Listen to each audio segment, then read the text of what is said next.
Very good evening. Northeast Windogi dialogue swimming Tavi Punamukpo Han Bamakta the Dongi Hostiali Metung Bramna Punamutaram Cholin and Aikopno Kurumjari. Hari Bakwingasi Kanani Nena without the Puchari topic impact of Bihar, Madhya Pradesh, bipole Hari election as any Quigi Bihar Dana, Quig 2020-25 ta Pangtokiba Adugumba election Ama. Hariba akoigi constituency na Bankipur Assembly constituency hariba sumba constituency sida akoigi hojik chu BJP na rule tawraga akoi coalition oina BJP amadi JDU na rule tawraga chatliba coalition government amakhakni adumakpu hariba si magi akoi bipole tawrapagi reason si hariba seat si vacant oirakanda akoigi BJP gi Nitin Navinsi, Koi Raja Sabagi, member Moina, elector Taukibana Madam Urakanda sits vacant Uragalabana Madam Urakanda, Hariba, Koi 2025 the Pangtokiba, Bankipur Assembly Constituency election C Pangtoe Nahan, July Tang Contrada Duga, Megi July Tang Contrada Pangtoga, August Kitang, Ahumda. Quigi counting set or Matunda Housixi, Lairiba regency, results Karino Haikanta, Quigi Masama Tomdana Linkachaba, Adugumba Quigi Prakash Kishore Haidana, Mahaki Party Sina, Jan Suresh Party, Haidana, Masama Tomdana Linkachaba, Adugumba, Makano Party Makani, Adubu, Bihada 1995 Tagi, Adumak, BJP, Natana Atopa Party, Amatana. Haidi rule tauba nga maktaba dugumba lam phama makhakni aduwang pu handaki bipole dadi hariba akhigi jan suresh party gi prasan kishore na yamna mangjin thana lising taraga mapan hena BJP gi Neeraj Kumar gi hena phangdana mai pakpa oiri ruling akhigi government leiriba BJP gi ruling government leiriba mafam chida aduga nakalamarom dana hariba state am sida Madhya Pradesh ki sisu hojik BJP na adumak ruling oina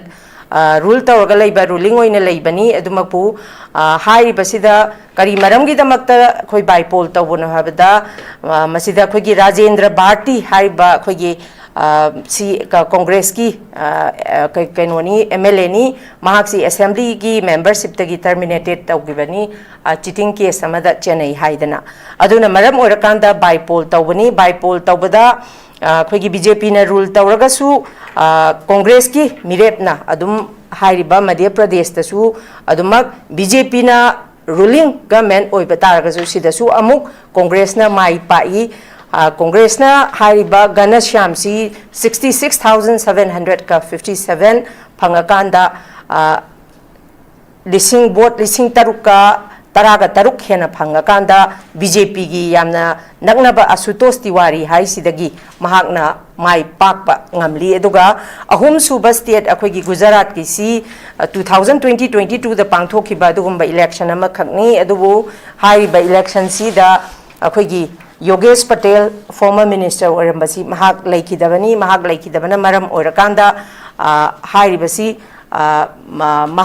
Mahajanpur, Hariba constituency, Sida, Pangtopadumba election amani, Adubu, Hariba Gujarat, Sida di Adumbak, Prime Minister Narendra Modi, Horok Hamsu Oibanina, Adum Satish Patel, si BJP ni, Aduga Congress Kina, Bikhari by Rabari Haidana. Congress na 55,481 phangaga aduga khogi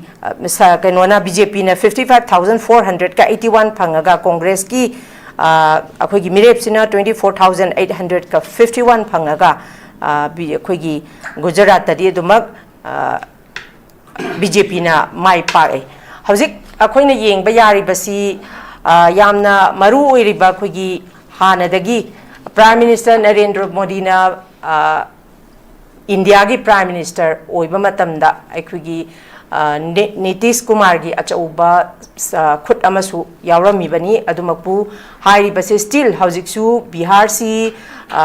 BJP ga JDU gana coalition tawraga chatliba adugumba akoigi state amakhakni hariba state ko aduga amuk Madhya Pradesh tasu amuk BJP na rule tawraga amuk by election da amuk by poll da adumak congress na won torok pasini masida khoina yengba yaba impact si handak CJP gi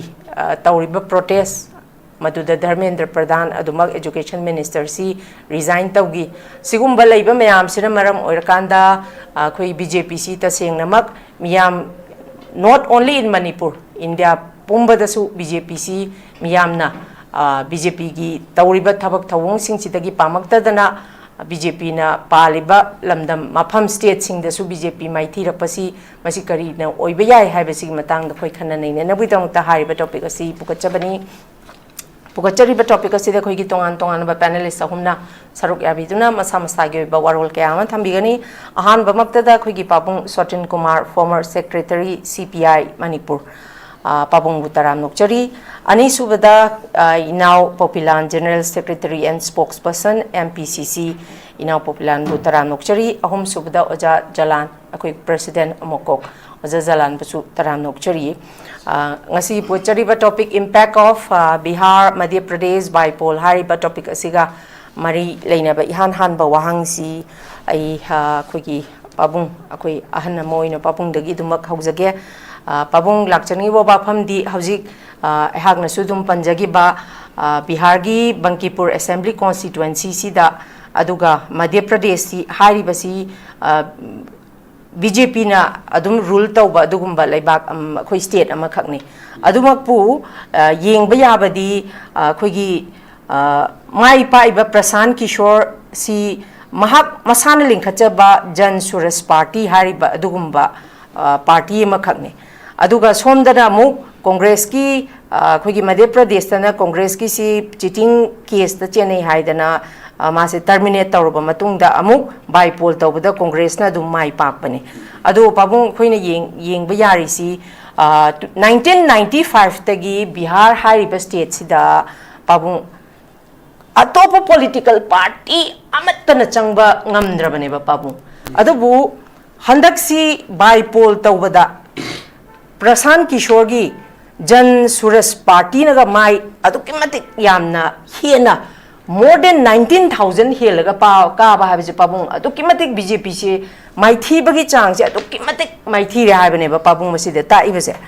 aduga somda so amuk Madhya Pradesh ki da amuk laga su ruling se adum BJP ni adubu Congress ki mirep ama cheating case ta chenai haraga su hanba matam da dum congress na lising taruk hena kari ne ba pabung masigi awon ba mayam ama impact ama la isa pabung masi kari dagi oibe yai adudagi admu akhoi yengba ya basi laiba awon basi handaki cockroach janata party gi protest sidagi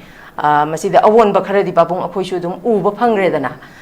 aduna laiba awon ba sing se pabung gi assessment da pabung masi kari dagi oibe yai haibagi Pabungi point of view dong tang thambiu pabung jik khoi anchor na takpiri ba loire ngasi khoi nainana ba ki damakta maroi ba khoi topics hoki ba July gi tarikh 13 da pangthoki ba assembly constituency kharagi election da lengak pairi ba Bihar BJP ki sason loire Madhya Pradesh Sisu BJP ki sarkar ani state BJP bu yam sathina maithio pi gi bese swaida khoi masde oira iba impact si matang da ne khoi yam kupna nainavam thoi bese mang da haibi khre madudi Bihar gi Bankipur da hojik BJP gi national president lepi ba constituency si BJP ki national president oiriba adugumba nitin navinna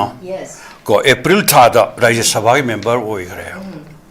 maha ki constituency ne yam maru oiba BJP ki national president aduguloina Rajya Sabha ki MP sigi constituency state de pangthoki ba by poll da ekhoi ki maru oina ekhoi navin ekhoi nitin navin gi mahut singadabas masi irai laina BJP na karakpham thoi haibasidi hainaba natraga su adum khangdara wapam moina leibu wapam adubu laibak thibadi ekhoi gi Neeraj Kumar hariba ꯑꯩꯈꯣꯏꯒꯤ ꯃꯍꯥꯛ ꯃꯁꯥꯃꯛꯅ ꯌꯥꯝ ꯃꯔꯨꯑꯣꯏꯅ leadership ꯂꯧꯔꯀꯥꯟꯗ ꯂꯤꯡꯈꯠꯂꯛꯄ ꯑꯩꯈꯣꯏꯒꯤ ꯖꯅ ꯁꯨꯔꯖ ꯄꯥꯔꯇꯤꯒꯤ ꯃꯤꯔꯦꯞꯁꯦ ꯃꯁꯤꯅ BJPꯕꯨ ꯑꯩꯈꯣꯏ vote 10,000,000,340 ꯍꯦꯜꯂꯀꯥꯟꯗ ꯉꯔꯥꯡ ꯂꯥꯎꯊꯣꯛꯈꯤꯕ ꯐꯣꯜꯗꯨꯒꯤ ꯃꯇꯨꯡ ꯏꯟꯅ ꯃꯥꯏ ꯄꯥꯛꯈ꯭ꯔꯦ ꯍꯥꯏꯕ BJP ꯃꯥꯏꯊꯤꯔꯦ ꯂꯣꯏꯅꯅ ꯑꯩꯈꯣꯏꯒꯤ ꯍꯥꯏꯔꯤꯕ ꯀꯟꯁꯇꯤꯇꯨꯌꯦꯟꯁꯤꯁꯇꯩꯗ ꯑꯩꯈꯣꯏ ꯌꯥꯝꯅ ꯃꯤꯌꯥꯝꯒꯤ ꯑꯗꯨꯒꯨꯝꯕ ꯑꯆꯧꯕ ꯑꯩꯈꯣꯏ BJPꯕꯨ ꯌꯥꯝ ꯁꯥꯊꯤꯅ ꯄꯥꯝꯅꯗꯕꯒꯤ ꯋꯥꯈꯜ ꯑꯁꯤ ꯍꯦꯟꯅ ꯑꯗꯨꯒ ꯃꯐꯝꯁꯤꯗ ꯉꯥꯛ ꯅꯠꯇꯅ ꯀꯟꯁꯇꯤꯇꯨꯌꯦꯟꯁꯤꯁꯤ ꯉꯥꯛ ꯅꯠꯇꯅ ꯚꯥꯔꯠ ꯄꯨꯝꯅꯃꯛꯇ ꯁꯨꯝꯕ BJPꯒꯤ ꯄ꯭ꯔꯦꯁꯤꯗꯦꯟꯠ ꯑꯃꯒꯤ ꯀꯟꯁꯇꯤꯇꯨꯌꯦꯟꯁꯤꯗ ꯑꯗꯨꯒꯨꯝꯕ ꯑꯩꯈꯣꯏꯒꯤ ꯖꯅ ꯁꯨꯔꯖ ꯄꯥꯔꯇꯤꯅ ꯃꯥꯏ ꯄꯥꯛꯈꯤꯕꯁꯦ ꯃꯁꯤ ꯌꯥꯝ ꯃꯔꯨꯑꯣꯏꯕ ꯑꯩꯈꯣꯏ ꯄꯣꯂꯤꯇꯤꯀꯦꯜꯒꯤ ꯑꯦꯐꯤꯌꯔ ꯁ꯭ꯋꯥꯏꯗ ꯂꯩꯕꯥꯛꯀꯤ ꯇꯔꯅꯤꯡ ꯄꯣꯏꯟ ꯑꯃ ꯁꯣꯏꯗꯅ ꯂꯥꯛꯐꯝ ꯊꯣꯛꯑꯦ ꯁꯤ ꯃꯤ ꯄꯨꯝꯅꯃꯛꯅ ꯐꯥꯎꯅꯕ ꯑꯃꯅꯤ ꯃꯊꯪꯗ ꯑꯩꯈꯣꯏꯒꯤ ꯃꯙ꯭ꯌ ꯄ꯭ꯔꯗꯦꯁꯇꯅ ꯗꯥꯇꯤꯌꯥ ꯀꯟꯁꯇꯤꯇꯨꯌꯦꯟꯁꯤ ꯑꯣꯏꯔꯃ ꯍꯥꯏꯕ ꯑꯣꯏꯔ ꯃꯥꯜꯂꯦ ꯗ ꯀꯣꯡꯒ꯭ꯔꯦꯁꯀꯤ ꯃꯤꯔꯦꯞ ꯁꯨꯝꯕ ꯘꯅꯁ꯭ꯌꯥꯝꯅ BJPꯒꯤ ꯃꯤꯔꯦꯞ ꯑꯗꯨꯝ ꯑꯁꯨꯇꯣꯁ ꯑꯩꯈꯣꯏꯒꯤ ꯇꯤꯋꯥꯔꯤꯕꯨ ꯀꯣ ꯚꯣꯠꯗꯒꯤ ꯚꯣꯠ 3,013 ꯍꯦꯜꯂꯒ ꯃꯥꯏ ꯄꯥꯛꯑꯦꯕ ꯁꯤꯗꯁꯨ BJP ꯃꯥꯏꯊꯤꯔꯦ ꯑꯗꯨ ꯃꯙ꯭ꯌ ꯄ꯭ꯔꯗꯦꯁꯇꯤ ꯀꯅꯥꯝ ꯄꯥꯜꯂꯤ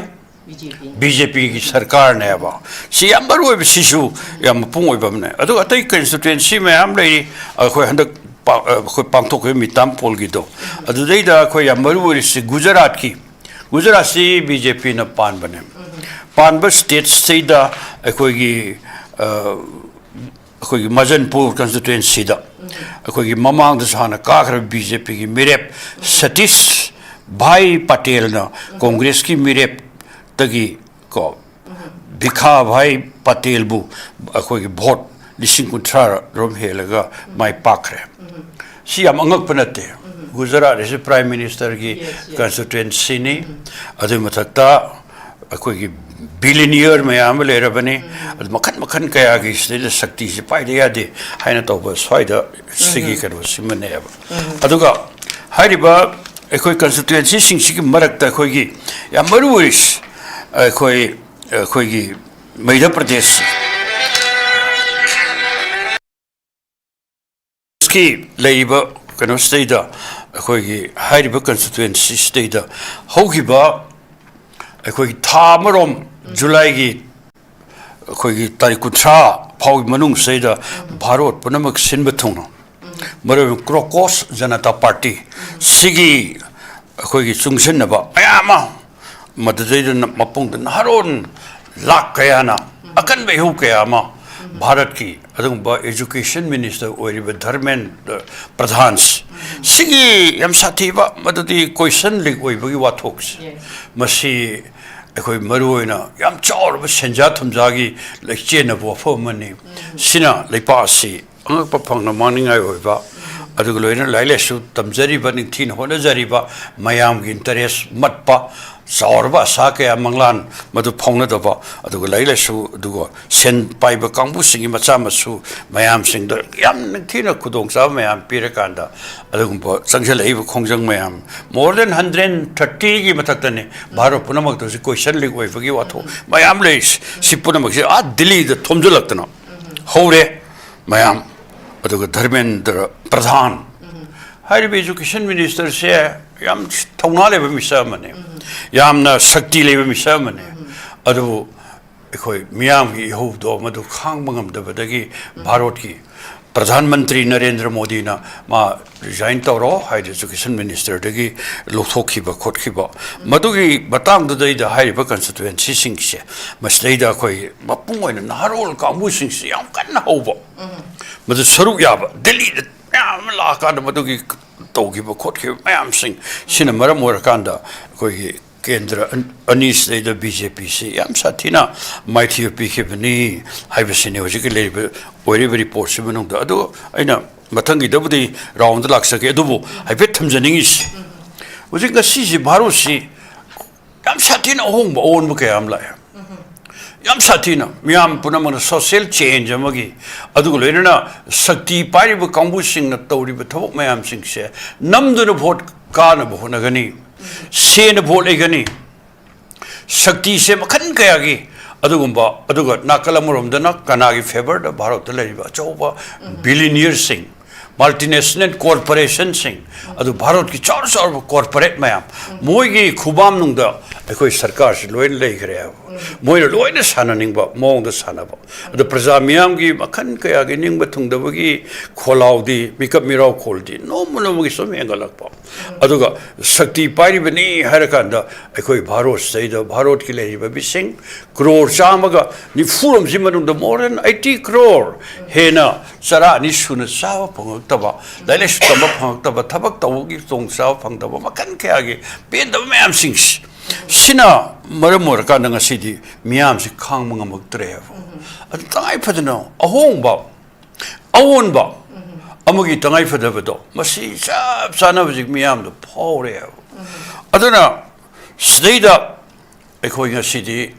naharon kambu mayam na bajik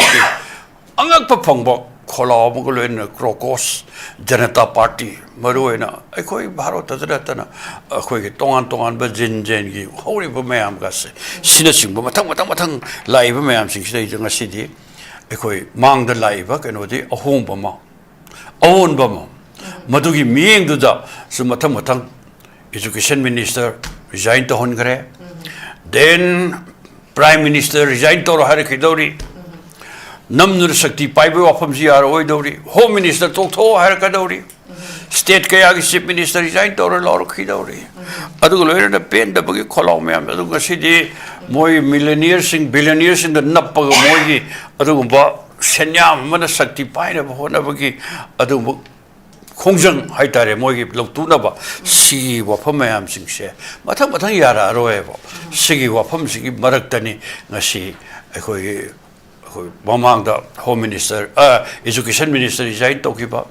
Adu Miam the Pamnadraba, BJP, Adu Malinga say, Masimoy said that Tum the Makan Kayagi, Adumba Sakti, Pine of Hodazargasu, Miamna, Moi, Sakti, the Gish Matamatang, Kinder Ace, Masi, Ekoi, Yamaru, and I say, Nainariba, Bihar, Amati Madhya Pradesh, Bihar is Sarkar. BJP की सरकार मध्य प्रदेश की सरकार BJP की सरकार पारिव state अनि से पांगथो की बा मिटाम पोल दा कोई बीजेपी एम साथी न माइथी के बसे मसी लेपाक से दा होंब ओन ब पाम बसिंगी माइ पाक बा अदु खोंजंग खोलाव अदु लोयन मियाम या पाम बदो मदो चप साना थबक तो थोरक पने नै आहान ब राउंड से थबजगे Okay, thank you very much pang thagachari makhacha thajabo inai inau popilan da lakchage popilan hauji khoine yeng bayari si hariba khoigi Bihar si aina hanba da sudum panjagre 1995 tagi BJP nataba any political party mo wok changbangam da na leigrabane ba aduga hariba hauji mai paglaiba khoigi bipol da mai paglaiba Prashant Kishore Jan Suresh Party Haidana Masan na linkhatchaba dumba party ni sigi party si linkhatnaba hotnabada haurakpa matamda magi party sidagi mi manga taruka chingthoktana BJP na duki matik ma se humiliate tawibagi wari su dum maklai ko adumapu hojik se khoina yengba yari si Bihar da makhoina ruling oina makhoina pairaga leiraga su hairiba itop topa hairiba ngasagi Congress BJP have the established political party oiba seat oiba nattaba amakhakna mai paglak pasisu ngakningai oiba wafam amakhakne bada adusu lising taraga mapan helaka na mai paglak pa haibase sima mung leire Madhya Pradesh ta mung yengakanda ruling ni adubu Congress na adum lising taruk helaga kari ba sumaina BJP na yamna kay haini yamna mapangan kanna leiba mafam singda makhoi je mai thirak pase taseng na harkanda masi gi khudam si Congress si miyam ne hena yare haina laudoribra miyam si BJP habidi matam amada matam sangna Congress ki experience si miyam na thengna grabane ba adudagi amuk not only India even in Manipur also 15 years ki experience thengna grabane ba admain tawdana miyam na habdi haiba ngasagi aina panjabado established political party koina hojik adum yengi se coalition chatminaraga su JDU kari kra chatmina bwani adum BJP na mung paiba Congress na mung paiba BJP na mung paiba Congress na adum paiba sumaina tawraga lakpa phibam sida ngasi se adum hojik chu dum Congress ka BJP ga si adum miyamna irai laini inthu bangamba adum ba political party madi oide adumak pusi ki phibam sumaina lakpasi hena BJP si maithira pasina maram oirakanda habidi Congress ki opportunity hena phangningai hena Congress na tawriba thabak thoram sing sida miyamna yaning basi henbana maram oirakanda hairiba sigumlaba state ani sida BJP na rule tawraga su maithiri base masigi maram se sina haidi oigadra aduga ngasagi CJP gi protest to ga sudum relevant oigadra kari kamaina yengbe Madhya Pradesh Bihar Gujarat sisu BJP na bypoll se karaga su BJP gi yam sathi ba mangjaba madi oi madu adum clarification pijage hojiki Cockroach Janata Party the Naha Singhi movement for example Naha Singhi movement asina BJP gi leirambo overconfidence hai tare masi khara makhaidi nik pra haina idi khalle madugi mapana ne handak union education minister Dharmendra Pradhan hai se Modi sahagi yamna closed oiba group ta yawba misak amane mana kallaga phana kuina hai humdana leiramba taragasu praja naha youth genji gi kholaudadi mana kalliba mido kuina kanma ngamdeba masi achauba image achauba example ama handak tu utkhre dama upai lete resign tauki ma resign taudringai dabau even prime minister home minister dabo magi strength utpoina no mowas karim haida bida caption thamda bida ma photo thagat khibani Odisha gi MP mayam go loina I have this strength have the man utli do do upai lete public city miyam hai jidi ishor gi saklon ni akhoi ganatantra chatpalai pak tadi miyam sina power pai hali bani miyam na power de gi chingtha gi habs loi ngamba pot amane ba ado BJP gi over confidence hai tare ade CJP gi tawriba protest manipur gi India gi naha mayam party gi adu gi khaidana thora bane even moigi parents sing BJP gi minister oibabau akan kan leader oibagi macha sing bo yaw na thora ga taw gi protest to yaw khalak pagi mayam am khoi thengna ri duni Bollywood stars mayam am yaw rak pa BJP gi leader sing na katu karan ngangbi bu su dum yawe CJP protest yaw ri ba mi sing se tire puncture repair to ba kangu ni gatar gum mani gaina kangana ranaut haina pangang ngang ba actress am leibo MP am leibo mana ga taw dana adubu miyam gi kholau miyam gi voice hai sidadi kanam ta na thaira chatpa yade hab simadi aduma kan ba saphum utkhre ado hujiki laiba Bihar sisu mayam gi mityeng phamni India gi politics gi mityeng phamni in haijaningi maramdi Bihar se yamna important oiba leaders mayam am thokre maru oiba leaders mayam am thokre akan kan ba India gi thakta leaders mayam am thokrabni ana handak Bihar da tawgiba election sida Jansuras Party Prashant Kishore hai je maje yamna anauba face natte political analyst hoina political kari haini guide to boina leiramba even Tamil Nadu da Stalin DMK mamang mai pak khibdo mai chobu khut yawi hairini adudagi TMC mai pak pa Aam Aadmi Party mai pak pa hairi ba mayam se magi chobu khut yawi hairini Prashant Kishore gi ado magi Lady movement as a political party when a Jansuras party and a like show haiba educated mindset mayam ze puthoga ma handaki Bihar gi elections ida han boy na chong thoke mayam se mama samak ti lep khide and the assembly election do da mayam se educated oibo naha sing mayam se thadorak pa matam de Bihar da BJP na kamaina toraga lila sana gi de mayam na khangna bangaktani election gi mamang da Waraga later state the listing tara pishali neba. When Prashant Kishore na hai gibelay, women being told that they won't get welfare benefits if they don't vote for BJP. BJP the vote pi dragadino gi listing tara se piro hai na hai babau de yaw khiyeba. Masi Manipur da su toraktori ni assembly election mamang chida. Adana Bihar da dumaina taw khidana praja sing do pam gera pamoy gera. Akib duna maram di paisa do phangabdina lauthok pigi dra hai bi akib du vote se pi khibane ba. Ada hujiki Jansuras party se hojiki BJP gi national president or Nitin Nabin gi मागी 2025 की assembly election जिदा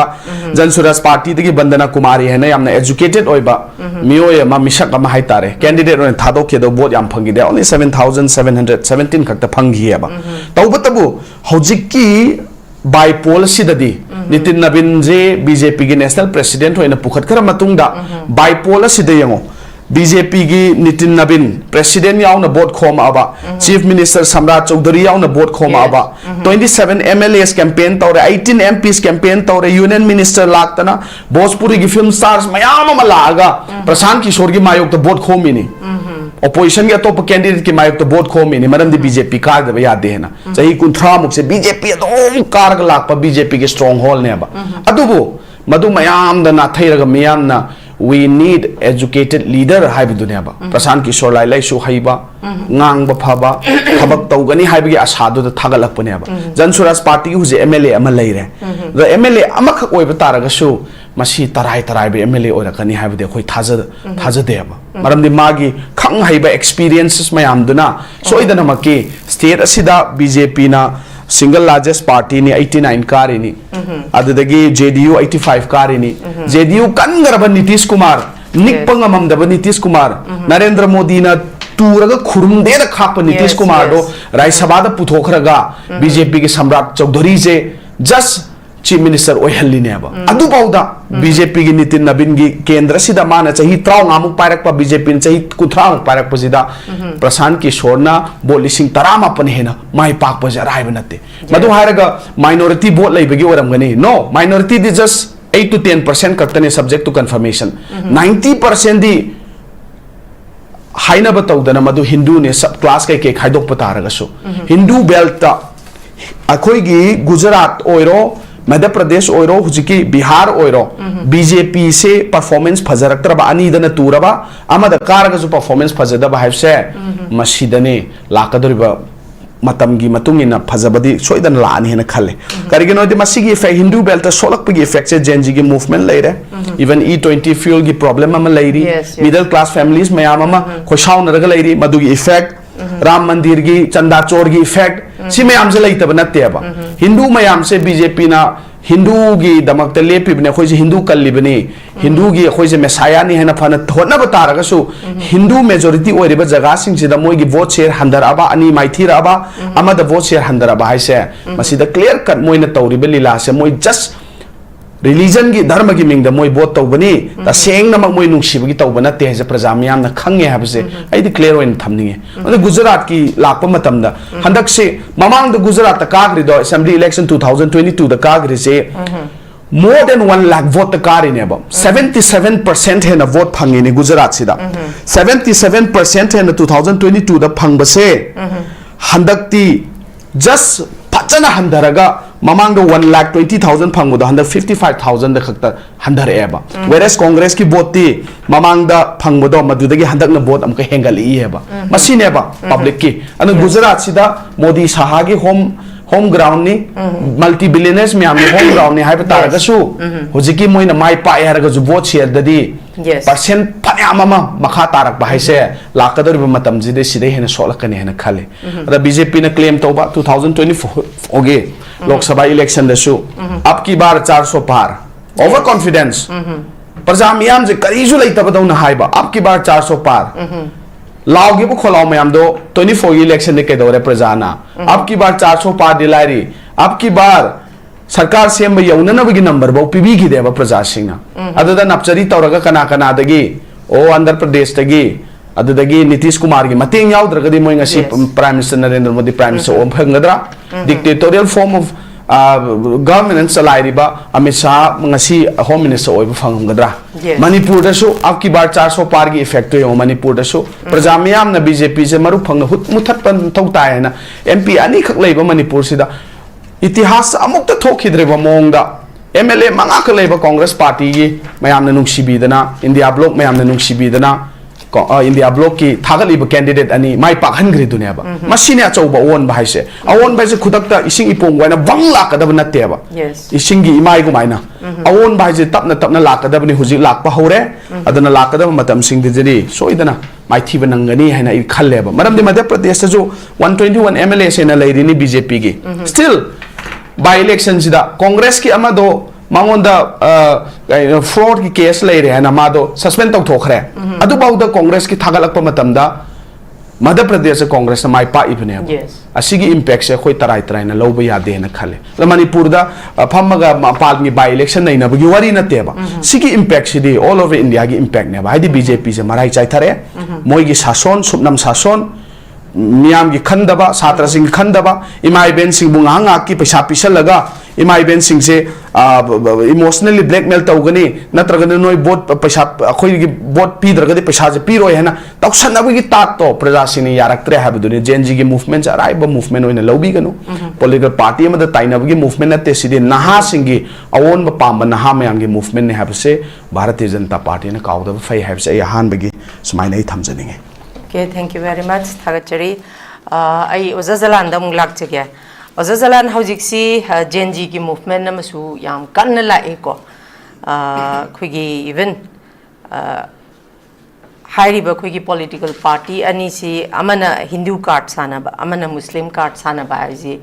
miyam na adumak haina da na laira ba wapam am khangni Oza Jalan. Aduna kari haini na kalamrom da kuigi haujiki Bihar gi da yenguragasu ngasai gi Prasan Kishore si masi Jan Suraj party da maiga paglaptana kwa sumaina tawra ibasi sumaina yenguba matamda oza khoina yengba yari si ngasai gi established oiraba political party sing si JNG movement lakpadagi hariba established oiraba political party si masi tuoga atopa JNG movement nama oina la puraknaba hotnarabra haibagi mami masu chauna tadabadi nateba even khoigi handaki cockroach janta party gi movement da khoigi honorable Rahul Gandhi yauba khotpa sisu dum aduga Kejriwal yauba khotpa gi matang sisu makoina su haidi students sing si yamna negative oiba mindset ama influence tawi khotle habagi wafam su dum thamaki dana aduna ozagi mota haujik si akhoi national political party ani side akhoi manipur da su nainari se adum BJP ga Congress ka si adum ne ba khoina nainaraga leiri se oza allegation se amana amada madam tum tongna ba adubu miyamna dum khangi amana Hindu card sanai amana Muslim card sanai habse miyamna dum khangi aduna laiba hojikti JNG gi achauba movement ama laabani na oza matam hojik laiba changes sida revolution sida established orba political party sing se sithar kadabagi kiningai oba mami ma khakti la e haina lawba yabra kamain tawi oza Jalan kamain thamining oza akoige karigumba akoigi keno amagi regime mama hasira nitragana akoigi kaigumba political party amagi akoi magi sum magi kakhalakpa potse magi highest peak stage rokpa matam se sigi matam se sida akoigi amuka highest peak stage si yoradi amuka magi declination si amuka tamna amu declination lakpagi matam mama ko laeba highest peak stage si yoraga matam sang na kui na sustain toraga leibase kya kanna masi ude masi history na sakini hai batare ko arna khoi ge sida akhoi ge India se sida Hindu tuagi philosophy na laipak si amutang govern togadabani duga laibak sigi leiriba educational infrastructure dagi horaga magi educational institutions mayam tongan institution mayam se masi akhoi gi Hindu tua philosophy se masi sina manung shirei sida akhoi gi kano toraga akhoi phajana chup yairaga mayam se thamakan India samtang akhoi gi Hindu rashtra ma wonthokpa aduga akhanda Bharat ki adugi kano to magi akhoi doctrine natraga dream haisira ko madai da amtang lakadori bani haiba sigi concept sida changsalakwa potsi akhoi gi kano dagi hauraga akhoi gi 1925 tagi hauraga lakhiba adi mamang dagi Hindu akhoi gi kano Hindu adi matung da 1929 adai loiga Hindu Mahasabha gi movement Goalkar khoi gi kano khoi gi Savarkar khoi gi kari khoi shrei sum lakhiba mathang sum lakhiba dugi keno sinam tangka kya amada khoi masi mai pak pangam dana sum lakhi bodo khoi haukiba 1989 gi swai te gi khoi gi LK Advani na lusingba BJP sina khoi keno to akanda Ratha Jatra ga ina lakanda Bihar da so ba Ratha Jatra am chalaga to lakpa regi VP government moina uthai rakpa regi amoka bipolar lakpa khotpa swai dagi BJP siam achoba player amo oirakhreba ko aro so government sidi pai ba hek namdaba Congress na dum han dagi dominate torga lakpudi system na ko na bas pai gi matam lakpa swai hai tare ko swai dagi di BJP sita khoi gi alliance khoi gi party khara tholakpa hanadi BJP sida alliance taw habsi yaram da ma secular party na te dharma da hakchan ba kalup ne na suya yaram da ba adui poching si magi alliance khara phangakpa adugi alliance phangakpa du aloina government semba ngamak pai takak sumlakpa sumai torkanda amuk badugi potu fail ora kanda khoi Dr. Manmohan gi singi government se 10 years later ba ada swai sida khoi Congress ki su magi areda khoi kenogi scam kari krama ma myama sum thoksal lakpa aduna khoi gi BJP gi kangbu sina media gi kangbu sing siga target toraga yam phajana khoi keno sanaba ngambai tanjam oi khina khoi BJP gi keno si 2014 chwai thagi emerge torkiba seidi hujik phawa BJP si namchan bang ngamda na sum maji chung kakhalak phane ba kakhala ising sigi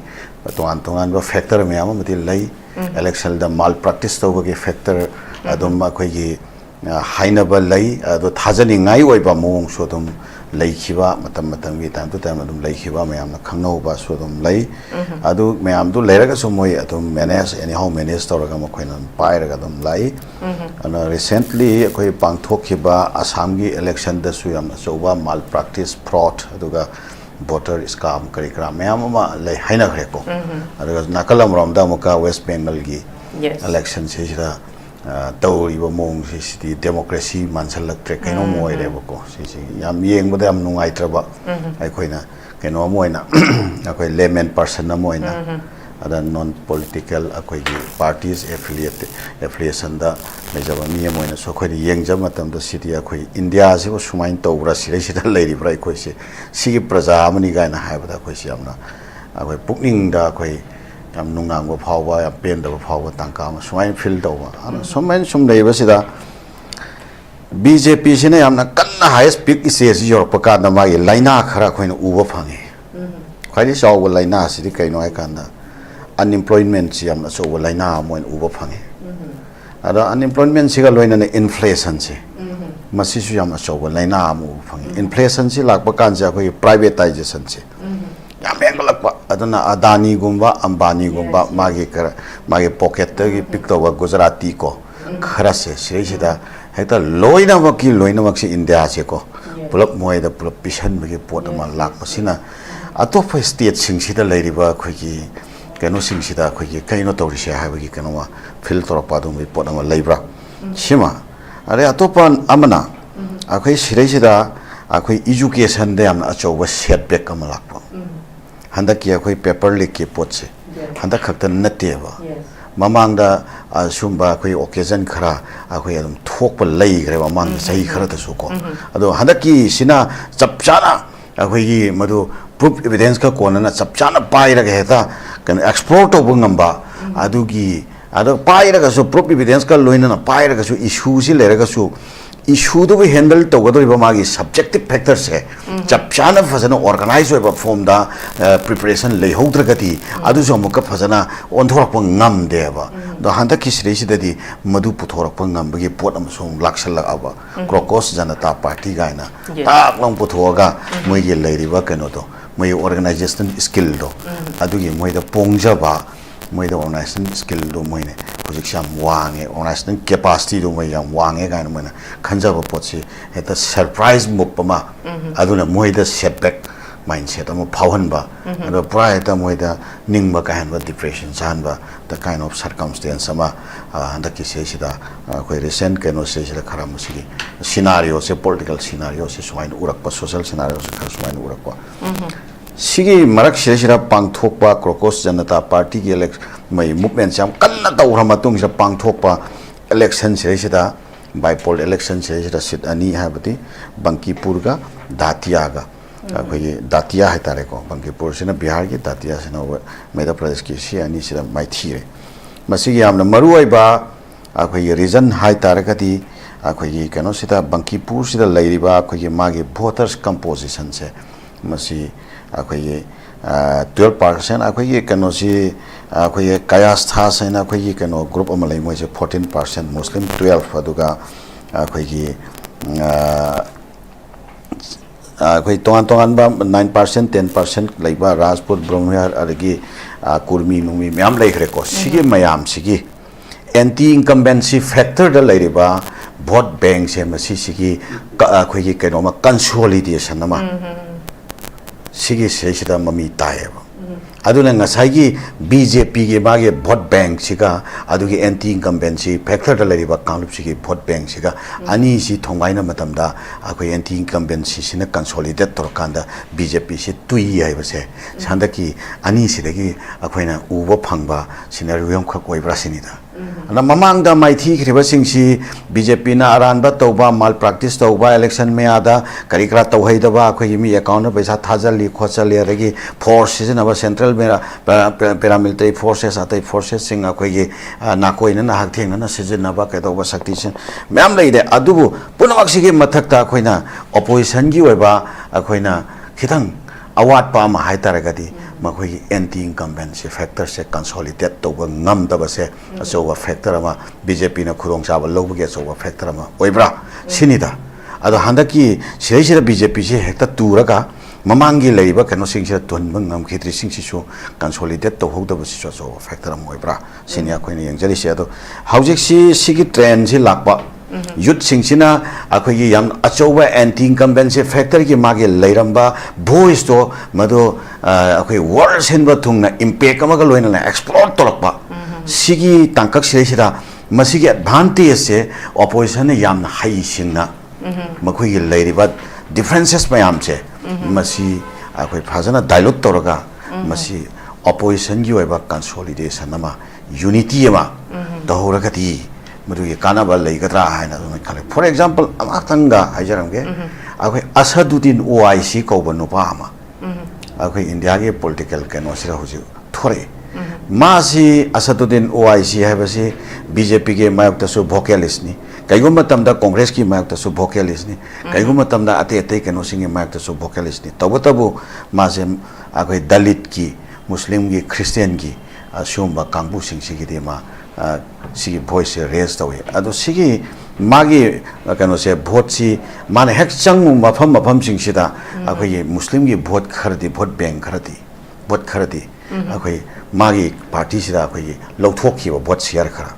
मदुना ngसाई BJP का main opposition party main BJP के rival है तारे सिगा अनी की मरक खेनरिबा vote share दो margin दो मदुगी मान लौथोखिबा pot से हौजिकी बीजेपी की अगेंस्ट लेबा राइवल कांबु दो प्लस तो हम तारगदी अदो कानाबा फंगद्रा हैना खनबदा मयामना सुमाइना हाइनाबो फावबो यावी अखोई ओआईसी सी बीजेपी की बी अखोई पार्टी होइना मासे थादो अपरा हाइनाबो फावो अदो हंदक की सिरेसिरा ओआईसी सु अखोई की कनोदा यूपी दा अखोई प्री पोल अलायंस तौहौसी नतब तारगदि इलेक्शन लोरा कांदा ह्यूएन क्राइ कानरोयन मा लाउरप वी पॉडकास्ट लै सुबाइना मसिगुम्बा मयामसी अखोई कांग्रेस सिनदि ख्वाइदगी अचौबा इंडिया की largest opposition party ओरबनिना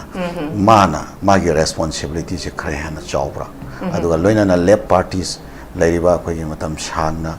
secular India से सेकुलर अमसुंग डेमोक्रेटिक ओइबा अदुम्बा वैल्यूज अदुगा ग्राउंड अखोई रियलिटीज मियाम की नुसिनाबा हार्मोनी थंबगी वैल्यूज मतम सांग एडवोकेसी ओरगा लाकपा लेफ्ट पार्टी सिंगसिगा लोइना कांग्रेस अमसुंग रीजनल पार्टीज मियाम सेगी कंसोलिडेशन मयाम चेटपा कंसोलिडेशन वर्क आउट तौब ngamba तारगदि लाकदबा मतम सेसिरा सिगुम्बा अखोई मयामना फैसिस्ट रिजिम हारगा खंगरिबा सुंगा कांगलप से डिफीट तौब ngambagi आशा अमखक होप अमखक लाकद्रा हैबगी थाजबदो हंदकी बाइपोल की पोची उरकाना सुमाइना मेन चोंग हाइतारे अदुमाइ थमजगे थैंक यू वेरी मच थागचरी आई पाबुंग सोतिन दमु लाकजगे पाबुंग हौजिक से खोइना मु येंग यारी सी हंदक खोगी सीजेपी की प्रोटेस्ट दा खोगी NTA ne lauba NIT ki exam paper leak oibagi matangda Dharmendra Pradhan Union Education Minister si resign taw haibagi koi protest si jantar mantar da kanna changjali even Sonam Wangchuk chara hendana khotana tawi adubu nakalamram da koi ni yengba yari si pabung Dharmendra Pradhan si Orissa gi BJP gi oina yam heavyweight politician namaneba MP seat kunga mathoi laibada BJP gi MP se kun neba pabu adu oi batargadi hairiba Dharmendra Pradhan sina hojik se masi resign tawre ma resign tawrak pa habase Orissa gi oinadi pendaba makhoi gi mioi gi oinadi pendaba kharadi sungsoi soidana leiram doineba kaigino ha matamda MP की seat कुन माथोई लेबेदा BJP ने कुन ओइरी नेबा अदुई तारदी मासे अदुकी मतिक heavyweight politician नेबा पाबु सिगे मतंग सिदा अमुक अखोइने येंगबा यारी सी BJP से तुबगी फिबम अमुक लाकपगी हेना BJP से माइथिनिंगाई मवोंग से करिगुंबा धर्मेंद्र प्रधान की कहानी अखोइगी CJP की प्रोटेस्ट से पार्ट 2 गला आबा अदगी नत्रगना हाइरिबा धर्मेंद्र प्रधान सिसु मी यामना हेवीवेट पॉलिटिशियन अम ओइरिबा MP सीट कुनमा थोइलेबदा BJP की कुन ओइरिबनिना मासु इकाइनु सिबगा लोइनना मासु समथिंग करिगुंबा खरदी सुंसोइ छोइदन पापुं खलमगनीबा मसिसिना मरम ओइरकांदा मसी BJP da hena defector of payabagi achouba mami amasu babung leitabadi nateba sigi matang se babung kari kamain analyze taw kamain analyze taw ya babung Orissa da hojik BJP gi MP kun ado maruina MP kun kari sidi BJP khogi Orissa da sarkar pari badabin partner ki Sida manung da yanaraga mapan thona yanaraga haitai sumaina khoi assembly state da nabin partner ki sarkar se du marata na section leina bagi wafam si teida khoi tangai federal lok sabha gi khoi Orissa gi seat kun ma thoi si manung da lion share moi da loi pithok pa yes baung similar ko adu evem na hybrid report se state da Dharmendra Pradhana Education Minister regi resign to haibase masi yam sangaba ekhoi gi miyam gi yehuduna tangai federa tawdabe yado porama madu tawdragadi Prime Minister se solak pataba Home Minister solak pataba Shakti Pariba Janata Party BJP ki sarkar se shisu machoi tana kairak pagi akhibe du lakpa aduna yamna wana honara kanda ma se resign to ni bane adubu heavy report to ekhoi gi Dharmendra Pradhan si Orissa gi di yamaru oiba BJP gi adugumba luchingba mane adu kaino hojik makti haiba ngamde adubu ma penda bagi wafam du di lere mana penda bai se karino khardi soidin torokani maram de kaino BJP ki hana ki leader mayam oiram sing even Murali Manihar jos sina sing ba kaya mandak marak ma penda ba kaya hairak pa tai luching ba kaya se mathang da haire mayam sing se aduna ngasidi khoi Dharmendra Pradhan wafam ngak natana BJP manung se yam sati ba crisis mayama Prime Minister si Modi no hen bam thokte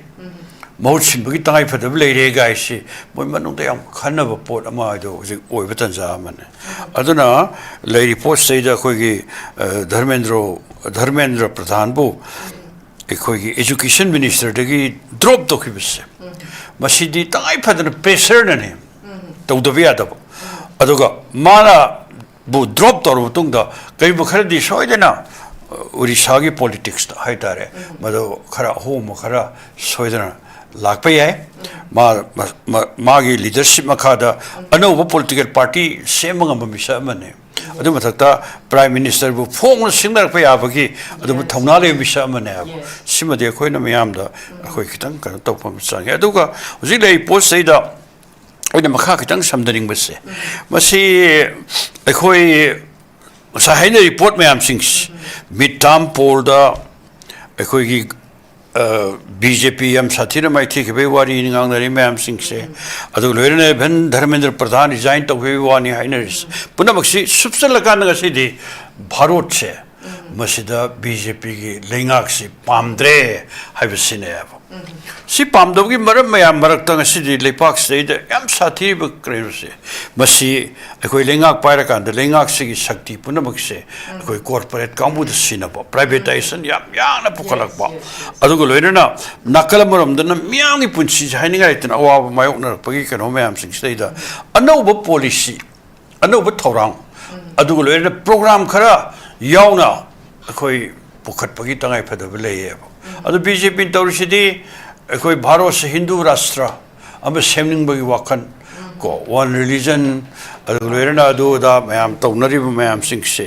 adu sina tawdoisi man semning ge hindu rashtra sina maram orakanda akoi bharat dele praja punamakse ma hindu oibe ai ma muslim oibe ai ma sikh oibe ai ma christian oibe ai punamakse hindu rashtra gi philosophy sina porpase masina maruina pukhalakadoi mayam sing sidi akoi education gi policies leida anaw moina phongdar mayam sing togan togan ba dharma gi language punamakse Hindu amoina Hindu ta Hindu tagi policy makata na Ramayan Mahabharat Veda Shastra madu ko Bharat tele de nang Hindu oidabi ade Hindu gi lining khangde ade Hindu philosophy ne dabi ade hai si moi curriculum da syllabus ta hapsa leine abo dore me am sing se adu mathakta akhoi loan state akhoi manipuri loan cha kho jana hona be mota compulsory hindi guys impose of leine mayam sing hai be atadi am dictatorial loibo lenga mayama adu loirana mangonda sathare mayam sing pura Hitler gi adumba fascism gi lenga loan si hojik yam yang na pokale privatization national monetization pipeline gain tawdana ko state bhanda hogi bagi parliament mamang sai gi dei horadana privatization si yam yang na pukalak pa yam yang pukakar jani wajut tawrise punamak aduga akhoi lan thum sampati mayam sing aduga akhoi lo singu gi pothok kari karada ahbada chemical oiba akhoi gi thopsin mayam sing se akhoi maruina bharat ki senjau pai ba kaunda sinagre handak amuka maruina akhoi gi lo singu gi mana puthoksari pot se masigi minimum support price si haibe athadi lomi singdar puthoi pot se ei lupa du phangakanda madugi akhoi ai namat to khara dil han leirena gaina lomina lepchaba puthoksa pose lomina man lepang maktabagi aki bakya sing madugo moi pot to puthorok pakanda akhoi senjau pai be singna moina piningo man da pir kanda ado akhoi lomi sing de pot yon mang maktre adro maram wara kanda ngasi di pothok mayam sing si lem dana khotana mangi ba tai ba kholi ba mayam aduga lomi kaya na masa masu mayam lohong khongdong ba dauri kitang pijana ba hona ba kai do ba ngamaktabagi ngasi di no kangdana bharot se masa lomi sak na kaya na khujing ora kanda sirak patanja mani ngasi bawda lomi la kaya ma gat tawraga sigre suk patanja mayam sing simarakta aina thamningi poti ngasi se bharot se hore hori pot se masida koina samaj hongdok na bagi policy khare yaud be yaro policy yaud be yaro program yaud be yaro tongan be yaud tor ba kangbu sing adu loirana ekoi political party sing na ngasi di BJP na tab lenga ama na majaida hekta pahong do be yaro ngasi di karam makhan gi ahong bano karam makhan gi awon bano siam tangai fadeva si akhoi leipak state da kitang hena phawa hena satpa adu matangai fadable ba khoi matam khare mamangda akhoi gi bharat da se kuda moina india block semgre india block ka loina hogi lok sabha election da akhoi Panayamna state kaya da yam ning ba kainingai oi ado khoi manipur de india block se matam da khoi lok sabha gi mp ani khoi cpi ga khoi congress ka ani ma candidate thagat pai wa lak pane khoi cpi withdraw tore khoi lok sabha election da hogi vote matam da 1,30,000 mu phangjari bane khoi vote to plus to matam da congress mp ani kari bane sumaina khoi punjil akanda apun bagi sakti do na madu atai state ke am da sumadu sab sane apply to bungam do madu mayam pun bagi tangai phada madu jik le pulla kan karamain punni akoi lep ki wakhan de asai pun bai se masi pun matam da akoi program yaw do bai police akoi mantri ga to pam banate khudam moina dr manmohan singh na bharat ki hanba prime minister oi matam da akoi cpi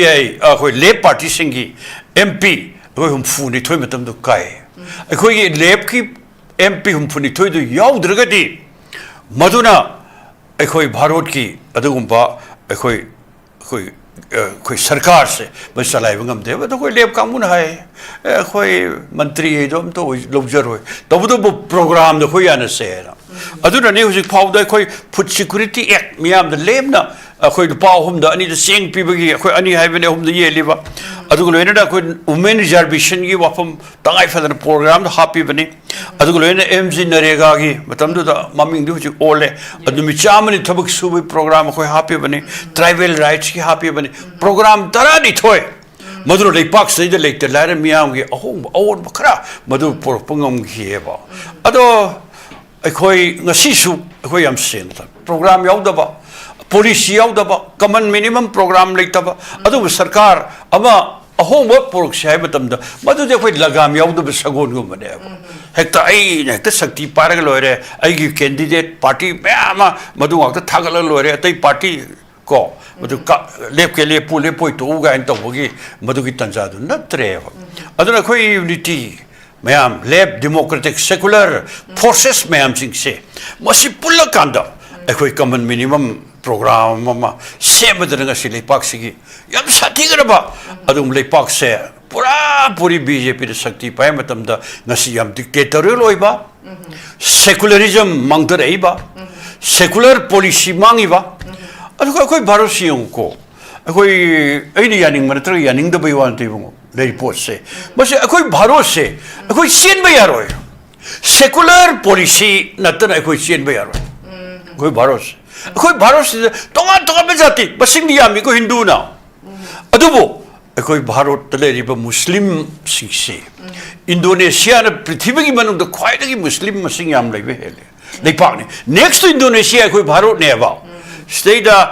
muslim anti muslim oi program ya pusala di kana na ko hingmina bi yaga di atai jati me am leiri aduna khoi ste yam ni thine khoi constitution na yam ni thine pibirami ba madule khoi secularism gi thoksin masagi policy masagi program mayam sing sipajana tongan ba dharma sachari ba mayam puna maksi yam chanana chinana nuksinana leimina bagi thoksin ma maduga do khoi phajana pukhatham thoe ba aduna hojik 파우저리 세 생각이 내 거의 바로 지적 아주 senjau pai bo kangbu sing khoi de sanari yam kuire hojik simodo moi apam ban miam hojik bjp yadre dana bjp si mayam senjau pai bo kangbu mayam na sogolaga ngakhalaga sakti ji pahlim ne ba yadi haraktra die bjp si hundu omaga atopa congress ka nom de noi toro mai hane program hojik se thariba senjau pai be linga lon si hongdok ta ba adum satha ba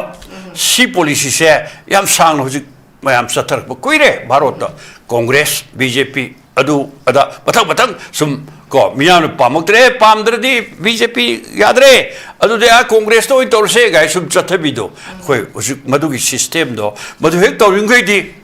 खर लेरगा Kong बुजिक BJP में हम पामद्रे हर पदु मायना खर लेरगा दे मुका हानगी जथर बि system तोर का कांग्रेस को पामद्रे हर कने अब अदु ओरगदी अखोई स्टेट यामना को बुजिक अखोई जेनजी की होल बि हो में हम लेब कान नेपाल दु उखरे अदु जरे yang खना इ तो उदे बा मरम दि कई नोइबो पॉलिसी प्रोग्राम अदु दा मैम सिंग अदु गसी दे अखोई भारत से दे यो का तो बिरो प्रोग्राम याव दे यार पॉलिसी याव दे यार अदु को लेना अखोई मियाम इन्वॉल्व तो दो बियारो मैम पुनः पुल का अखोई पाक्स अवोब मरमदी मधु तंगाई फदबदु लेब असे अखोई उरे नहारोन ची योगी मरकते अखोई उरी से मरुओइना अखोई सोवियत यूनियन सिदे लौमी सिनमी पुल का 1917 द अखोई द ग्रेट अक्टोबर सोशलिस्ट रिवोल्यूशन तौदना युम लेतबा लाई हेतबा लेतबा प्रोग्राम याम तौरकांदनी मदुगी याम अहोंग ओनबा लाखिएबा हौजिक फाउद क्यूबा की फिडेल कास्ट्रो की लुसिंग मखादा सी कुबेरा की लमजिंग मखादा क्यूबा है लैटिन अमेरिका के लेपाक 1950 के 7 द रिवोल्यूशन तौरगा माई पाएबा पाइबा माई पाक पे मसी करम माई पाक बनो युम लेतबा लेतरे चरा हेनबा लेतरे लाइक हेतबा लेतरे लाइक तंबल ओरका मा थबक नंगायरगा लेरमे सुमाइना then China, Government Maujidung Lucy Makada, Nasi China,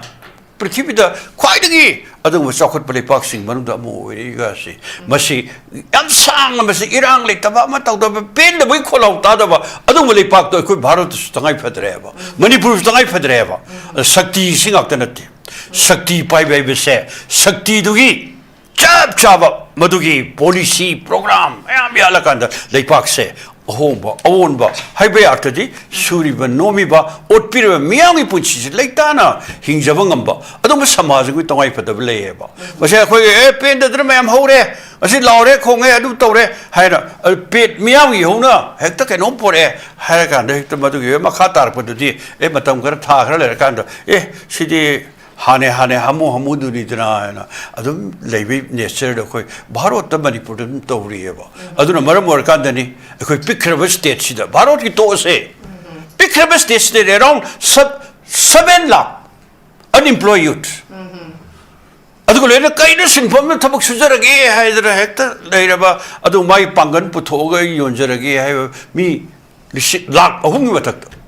Adulena, Yum Litaba, Sava Pangdaba, Balance Side Sava Pangdaba, Adulena, Lanishuta Makadama, Pangdawi, Ning Bakaiva, Kaidova, a question the Mamma quit Tourish. Adu Marketing Bakaiba do nothing. A quit Tangai Federity, Nashi, like Paxi, own Bama Sangeb, a home Bama, own Bama. Mayamna Pamnariba, a home revolution, Harishi, Masiki, a home Masiki revolution. I didn't like Tambulakan, Tabak Nagaramba, Yumli Tabalitaba, Adulena, Agi, Pai, Ima, Helaman, Punamakna, Yamnunga in a Kuyata Suna, Adugo, Makan Kayagi Punsiba, the Miami Punsi, Madu, Yamnatina, Hingjabangamba. Adum Kuna, I'm getting a pet never. Mayamna, I never home. Adugo, I home and I tell home, Porani, Adu Torni guy of the Tiaro. And the my policy legadabni, program legadabni, Adulena, Chana, Tabak number. Samazu don't know what the Magi Sapsawa ideology, Masi, Madu Wakalon, Purpongamba. Adubuduni, the Shia Win Haron Ching Barata, Miama Kongatrisikaran. Latin America, see, Kuberais, other the poise. Prithvi Punamasi, Karigi Romana, Pamamba, Wakalon, Manabukunagi, Madugi Adugumba, Mana Lord Patona, Dunane, Bagasi Nahagi, Sehikulundu, the Rimar Farsita or Hat Krisi, Yamnahani, Adumana, Barot say, Masi a home of Porcopame, all the Porcopame, Socialist Society, Masima Pame, Adugi Pama, Madunani Bagasimu, Miamna, Latnarisi, Sumaina, Toanba. I don't want to sing, but I am like Madame the Koitoxaro, and like Paxi, on the Bearoy, on the Bearoy, a home of Portobearoy, on the widow of the Quikate of Utai, I see Naina Batai, but the power mongering, Madukotariaroy, Sakti Piper Coctariaroy, Sakti to Piragada, Mana Muka, Huzik Paliba, BJP, Lengaxi, Satariba, Adumba, Miot Minegi Sarkarse, Adubaka, Tagari Caricanoni, on the Bearoy. A home of pork with the Kate of Sige, I would Gantana Pamina Gadavane. Aduna, a hoi Maruina, Lepki Kamugi, my Kadagidi, any Sarkar, Maduzeda, Sarkar, any Laxano, Maduzai Koi, Yaw and Yaw the Viwag Nate, a Mantri this year, Lobu from the Tamato, but Amagi UP government, the communist in a lower role. Madudi, a police in the Yumomoiba, program Yumoiba, Madunga Sibov, the Satarium. Police in the Yumoiba program, Yumoiba say, Huzikis Paliba, BJP legally, Tonindravani. No be somebody talk people about Tonindravani, but the Maming on Toga talk Moto, the Honor Avani. Put security and into my Togdravani. ꯑꯗꯨꯒ ꯂꯣꯏꯅꯅ ꯅꯨꯄꯤꯗ reservation 30% reservation ꯋꯥꯐꯝꯁꯦ ꯑꯗꯨ ꯑꯗꯥ ꯂꯩꯊꯣꯛꯇꯅ ꯂꯩꯔꯕꯅꯤ ꯃꯁꯤ ꯑꯩꯈꯣꯏꯅ ꯄꯨꯈꯠꯂꯝꯕ programme ꯃꯌꯥꯝꯗꯨꯅꯦꯕ tribal ꯔꯥꯏꯠꯁꯀꯤ ꯋꯥ ꯑꯇꯩ ꯀꯣꯊꯔꯔꯣꯏ ꯌꯥꯝ ꯃꯔꯨꯑꯣꯏꯕ ꯈꯔꯁꯦ ꯑꯗꯨꯅ ngasi akhoi pukhali program yam si lai bagi ni later bagi ni nupi singi ni vote ki matam da vote ka na ba na khoi gi lupa lising tara paisa yen budu ki kari kana doino adu sakbudi moira voting khoi gi kano gi khoi reservation gi kano pi the political right pi ga ni rajniti adhikar madu mangan phangna bhona ga nupi sing da madu mayam thina topic ga da bane aduna lay pot mayam adu mathakta to hojik lay sing biro ngasi di lay pak si da khoi na hairi le mayam hairi bharot da le billionaire sani kha khado piro modi only 4% madu dagi modi tax lo bi over adu orga di lay pak si da apik patol of saba kangbu scheme worker sing moi de lupa lising ahum kak phangba ani kak phangba lupa lising ama kuk na phangiba sina singum maya adu towa ba tolo ba sam sa ba kamu sing se masi lupa thama da 26000 people ngam gane ba khoi am phajana phawi economics and whole of ne okay aduna lady me atai towa ba lo singu ilam da chakpat khongthang ilam ka moi de patient gi se nam se masi khoi da gi adugu surplus value punam si loina matla kan dai khoi khusum dai matla passion ni be senyam se masi lenga na thongna leina mazai moi de tax collection ayam tor kan da adugu ba khoi local kan da lei pak se hong bo porok na bathok mayam ga se pa khan na bagi thok sin khoi yam toina hai ni bene adu punam du ta da ge moi de privatization ngor ga le re loina privatize to gre khoi gi mai lanai dagi lor thali bani ekoi ising lanai de lor thali bani adugo loina na tongan ba hospital private hospital natradi ekoi laying bangamdre yes adugo loina na tongan ba mayam privatize to airport ekoi privatize to dorobni adugo ekoi Guwahati gi airport to manipur se privatize to dorobni koi lady mayam sing se masi privatization ngov sarkar sinadi ekoi senjao pa mioi khujom khak yokat sarkar se masina ekoi miyang gi punchi da hong ma porok ngam mo miyang gi punchi da awon porok ngam mo maram sidagi ekoi lep singi mai kai dagi am toine any ekoi hujik ekoi tangai phadabale punmi na bagi khoi gi shakti paimi na bagi adu loina na BJP number 1 in 2 bagi tangai phadabale to bodadi ekoi na policy program gi man da ekoi paimi ri ba adu ekoi punmi na ri singi marak ta ekoi re te lion share lo ro lore adu da hai bagi nattabo tangai phadana lai ba manipur da lai political party tar in pantara punmi na wi tangai bharot le lep mayam secular mayam punmi tangai phadabale sige punbuduna ekoi ngasi di chap chaba rajniti gi adu platform ma da BJP nattaba adumba force ama sengut pai tangai phadaba madugi matam stage ni hoji matang thole sing se vote adugo loina amada adugo loina yam sati be senja tumjai mayokta adu koi naron sin hori sing se hoji lepale roidori hor khidoi ni vote kara kanda miyam dagi vote amada lising tara piraga kun piraga nupi sing lising tara ye thoga ay vote kara lore akoi shakti paring dorim ni na muktra le biya matam te vote to ka bang out na yar oidori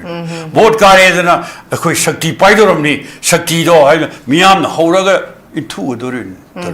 prithvi gi itihas sakhi ni shakti pai kambu sing se miyam gi yona into har ka da makhan kaya gi revolution porpagi wadu tangkak to ekoi manipur da bharat soidara la kani maram haron sing punbiyo thongnale biyo lingjele biyo yam karap oigano adugo lene isagi la nai wakhal ngak ta thado piyo le pak sik kandabi ate hujik yam sathiri manipur gi territorial integrity manipur gi tongan ba koi ko chin kuki narco terrorist kamu mayam naga ekoi state dandarak tan ta holib ko to center na state back toradna adum bai khoi apun bagi ga se thugai na ba adum tamgi naron mayam loishan na ba tori khole ga se ba se khoi de pulaka da bu kana na kari thingam dori yes tongan ba ekoi jati ma sen marak ta so ekoi pun me na batai ekoi apun bagi sakti sakhon na bu na batai hai ba si ngasi gi yam maru oi ba madhuji mayam horakanda mayam pullakanda BJP se election da boiro adugo loina na miyam horakanda masi di education minister question li oheli bese nangi asoibirani ma laktho ma resign to hai dana lor ku matam da ꯑꯩꯈꯣꯏ ꯅꯝꯗꯨꯅ ꯇꯨꯍꯟꯈ꯭ꯔꯤꯕ ꯀꯌꯥ ꯁꯤ ꯈꯔ ꯂꯩꯔꯗꯤ prime minister Modi resign ꯇꯧꯔ ꯂꯥꯎꯔꯛꯈꯤꯗꯣꯔꯤꯅꯤ ꯃꯥ ꯈꯪꯗꯦꯅꯦ ꯑꯗꯨꯒ ꯂꯩꯔꯦ ꯍꯣꯝ ꯃꯤꯅꯤꯁꯇꯔ ꯅꯪ ꯔꯤꯖꯥꯏꯟ ꯇꯧꯔꯣ ꯍꯥꯏꯗꯅ ꯂꯥꯎꯔꯛꯄ ꯃꯇꯝꯗ ꯃꯥ ꯇꯧꯗꯕ ꯌꯥꯒꯗ꯭ꯔꯣ ꯁꯤꯒꯤ ꯇꯥꯡꯀꯛ ꯑꯗꯣ ꯃꯗꯨ ꯉꯥꯏꯕꯒꯤ ꯃꯍꯨꯠꯇ ꯃꯥꯒꯤ ꯊꯧꯁꯤꯜ ꯁꯦꯝꯗꯣꯛ ꯄꯣꯂꯤꯁꯤ ꯁꯦꯝꯗꯣꯛ ꯄ꯭ꯔꯣꯒ꯭ꯔꯥꯝ ꯁꯦꯝꯗꯣꯛ ꯁꯤ ꯑꯩꯈꯣꯏ ꯇꯉꯥꯏ ꯐꯗꯕ ꯂꯩꯌꯦꯕ ꯑꯩ ꯋꯥꯐꯝꯁꯤ ꯑꯩ ꯀꯩꯅꯣ ꯇꯧꯖꯒꯦ ꯊꯥꯒꯠꯆꯔꯤ ꯌꯥꯝ ꯅꯨꯡꯉꯥꯏꯖꯩ ꯑꯩꯈꯣꯏꯒꯤ ꯄꯥꯕꯨꯡ ꯁꯣꯇꯤꯟꯁꯤ ꯍꯥꯟꯅꯁꯨ ꯑꯗꯨꯝ ꯐꯝꯃꯤꯟꯅꯈ꯭ꯔꯦ ꯑꯗꯨꯕꯨ ꯉꯁꯤꯗꯤ ꯑꯗꯨꯛꯀꯤ ꯃꯇꯤꯛ ꯀꯔꯤ ꯍꯥꯏꯅꯤ ꯂꯩꯔꯤꯕ ꯕꯤꯖꯦꯄꯤ ꯂꯩꯉꯥꯛꯁꯤꯒꯤ ꯃꯅꯨꯡꯁꯤꯗ ꯂꯩꯔꯤꯕ ꯂꯨꯞ ꯍꯣꯜꯁ ꯂꯥꯞꯁꯦꯁ ꯇꯧꯒꯗꯕ ꯊꯕꯛ ꯊꯧꯔꯝ ꯃꯌꯥꯝ ꯄꯦꯟꯗꯕ ꯃꯌꯥꯝꯁꯦ ꯄꯥꯕꯨꯡꯅ ꯅꯍꯥꯟꯒꯩ ꯑꯁꯨꯛ ꯀꯨꯏꯅ ꯐꯝꯃꯤꯟꯅꯔꯛꯄꯁꯤꯗ ꯉꯁꯤ ꯋꯤꯠ ꯁꯦꯟꯇꯤꯃꯦꯟ ꯀꯩ ꯍꯥꯏꯅꯤ ꯃꯌꯥꯝꯁꯤꯅ ꯄꯨꯜꯂꯛꯇ꯭ꯔꯕꯅꯤꯅ ꯃꯌꯥꯝꯁꯤꯅ ꯒ꯭ꯌꯥꯟ ꯇꯥꯔꯛꯇꯕꯁꯤꯗ ꯑꯦꯁ ꯑꯦ ꯁꯤꯅꯤꯌꯔ ꯁꯤꯇꯤꯖꯟ ꯑꯃ ꯑꯣꯏꯅ ꯂꯩꯕꯥꯛꯁꯤ ꯑꯑꯣꯟꯕ ꯑꯃ ꯄꯨꯔꯛꯄ ꯉꯝꯃꯔꯣꯏꯗ꯭ꯔꯥ ꯍꯥꯏꯕꯒꯤ ꯃꯃꯤ ꯍꯥꯏꯗꯤ ꯑꯍꯟꯁꯨ ꯑꯣꯏꯁꯜꯂꯛꯄ ꯃꯗꯨꯒꯤ ꯄꯦꯟꯗꯕ ꯈꯣꯜꯂꯥꯎ ꯍꯥꯏꯇꯥꯔꯦ ꯄꯥꯕꯨꯡꯅ ꯁꯨꯃꯥꯏꯅ ꯊꯝꯕꯁꯦ ꯑꯩ ꯐꯅꯌꯥꯝ ꯐꯝꯃꯤꯟꯅꯔꯁꯨ ꯄꯥꯕꯨꯡꯉꯁꯤ ꯊꯝꯕꯤꯕꯁꯦ ꯑꯩꯒꯤ ꯏꯁꯥ ꯏꯇꯣꯝꯗ ꯑꯉꯛꯄ ꯑꯣꯏꯅꯕꯨ ꯐꯥꯎꯋꯦ ꯑꯗꯣ ꯄꯥꯕꯨꯡ ꯍꯣꯏꯅ ꯆꯪꯁꯤꯟꯕꯤꯔꯝꯃꯤꯕ ꯃꯌꯥꯝꯁꯦ ꯃꯇꯝꯒꯤ ꯃꯇꯨꯡ ꯏꯟꯅ ꯑꯩꯈꯣꯏꯒꯤ ꯏꯅꯥꯎ ꯄꯣꯄꯤꯂꯥꯟ ꯍꯣꯏꯁꯨ ꯌꯥꯝ ꯀꯟꯅ ꯊꯕꯛꯁꯦ ꯇꯧꯔꯤꯕꯅꯤꯅ ꯄꯥꯕꯨꯡ ꯃꯁꯤꯒꯤ ꯑꯑꯣꯟꯕꯁꯦ ꯑꯗꯨꯃꯛ ꯂꯥꯛꯄ ꯑꯣꯏꯁꯅꯨ ꯍꯥꯏꯗꯅ ꯅꯆꯥꯅꯁꯨ ꯏꯁꯣꯔꯗ ꯄ꯭ꯔꯊꯅꯥ ꯇꯧꯖꯔꯤ ꯈꯨꯔꯨꯝꯖꯔꯤ ꯑꯩ ꯄꯣꯄꯤꯂꯥꯟꯗ ꯂꯥꯛꯆꯒꯦ ꯄꯣꯄꯤꯂꯥꯟ ꯅꯥꯀꯜ ꯑꯃꯔꯣꯝꯗ ꯑꯩꯈꯣꯏꯅ ꯌꯦꯡꯕ ꯌꯥꯔꯤꯁꯤ ꯍꯟꯗꯛꯀꯤ ꯙꯔꯃꯦꯟꯗ꯭ꯔ ꯄ꯭ꯔꯙꯥꯟ ꯔꯤꯖꯥꯏꯟ ꯇꯧꯕ ꯃꯇꯝꯁꯤꯗ ꯑꯩꯈꯣꯏꯒꯤ ꯀꯣꯀ꯭ꯔꯣꯁ ꯖꯟꯇꯥ ꯄꯥꯔꯇꯤꯅ ꯃꯦꯖꯤꯁꯇ꯭ꯔꯦꯠ ꯑꯃꯒꯤ ꯁ꯭ꯇꯦꯠꯃꯦꯟꯗꯒꯤ ꯑꯗꯨꯃꯥꯏꯅ ꯊꯣꯛꯂꯛꯈꯤꯕꯁꯤ ꯏꯚꯟ ꯑꯩꯈꯣꯏꯒꯤ ꯁ꯭ꯔꯤ ꯔꯥꯍꯨꯜ ꯒꯥꯟꯙꯤ ꯌꯥꯎꯔꯛꯄ ꯈꯣꯠꯂꯛꯄꯁꯤꯒꯤ ꯃꯇꯥꯡꯗ ꯍꯥꯏꯗꯤ ꯔꯥꯍꯨꯜ ꯒꯥꯟꯙꯤꯅꯁꯨ ꯁꯥꯇ꯭ꯔꯁꯤꯡꯁꯦ ꯅꯦꯒꯦꯇꯤꯞ ꯑꯣꯏꯅ ꯏꯟꯐ꯭ꯂꯨꯌꯦꯟꯁ ꯇꯧꯋꯦ ꯍꯥꯏꯕꯒꯤ ꯁ꯭ꯇꯦꯠꯃꯦꯟꯁꯦ ꯑꯗꯨꯝ ꯊꯝꯃꯤꯀꯣ ꯑꯗꯨꯗ ꯅꯠꯇꯅ ꯍꯥꯏꯔꯤꯕ ꯁꯥꯇ꯭ꯔꯁꯤꯡꯁꯤ ꯔꯥꯍꯨꯜ ꯒꯥꯟꯙꯤ ꯀꯦꯖ꯭ꯔꯤꯋꯥꯜ ꯃꯣꯏꯅ ꯍꯥꯏꯗꯤ ꯃꯁꯤꯒꯤ ꯄꯣꯠꯁꯤ ꯅꯔꯦꯟꯗ꯭ꯔ ꯃꯣꯗꯤꯁꯦ ꯑꯃꯨꯛ ꯍꯟꯅ ꯍꯥꯏꯗꯤ ꯀꯥꯔꯛꯄ ꯉꯝꯗꯅꯕ ꯅꯝꯊꯅꯕꯒꯤꯗꯃꯛꯇ ꯑꯗꯨꯒꯨꯝꯕ ꯁꯤꯟꯕ ꯂꯧꯇꯨꯕ ꯄ꯭ꯂꯥꯟꯅꯤ ꯍꯥꯏꯕ ꯁ꯭ꯇꯦꯠꯃꯦꯟꯁꯨ ꯑꯗꯨꯝ ꯊꯝꯃꯤ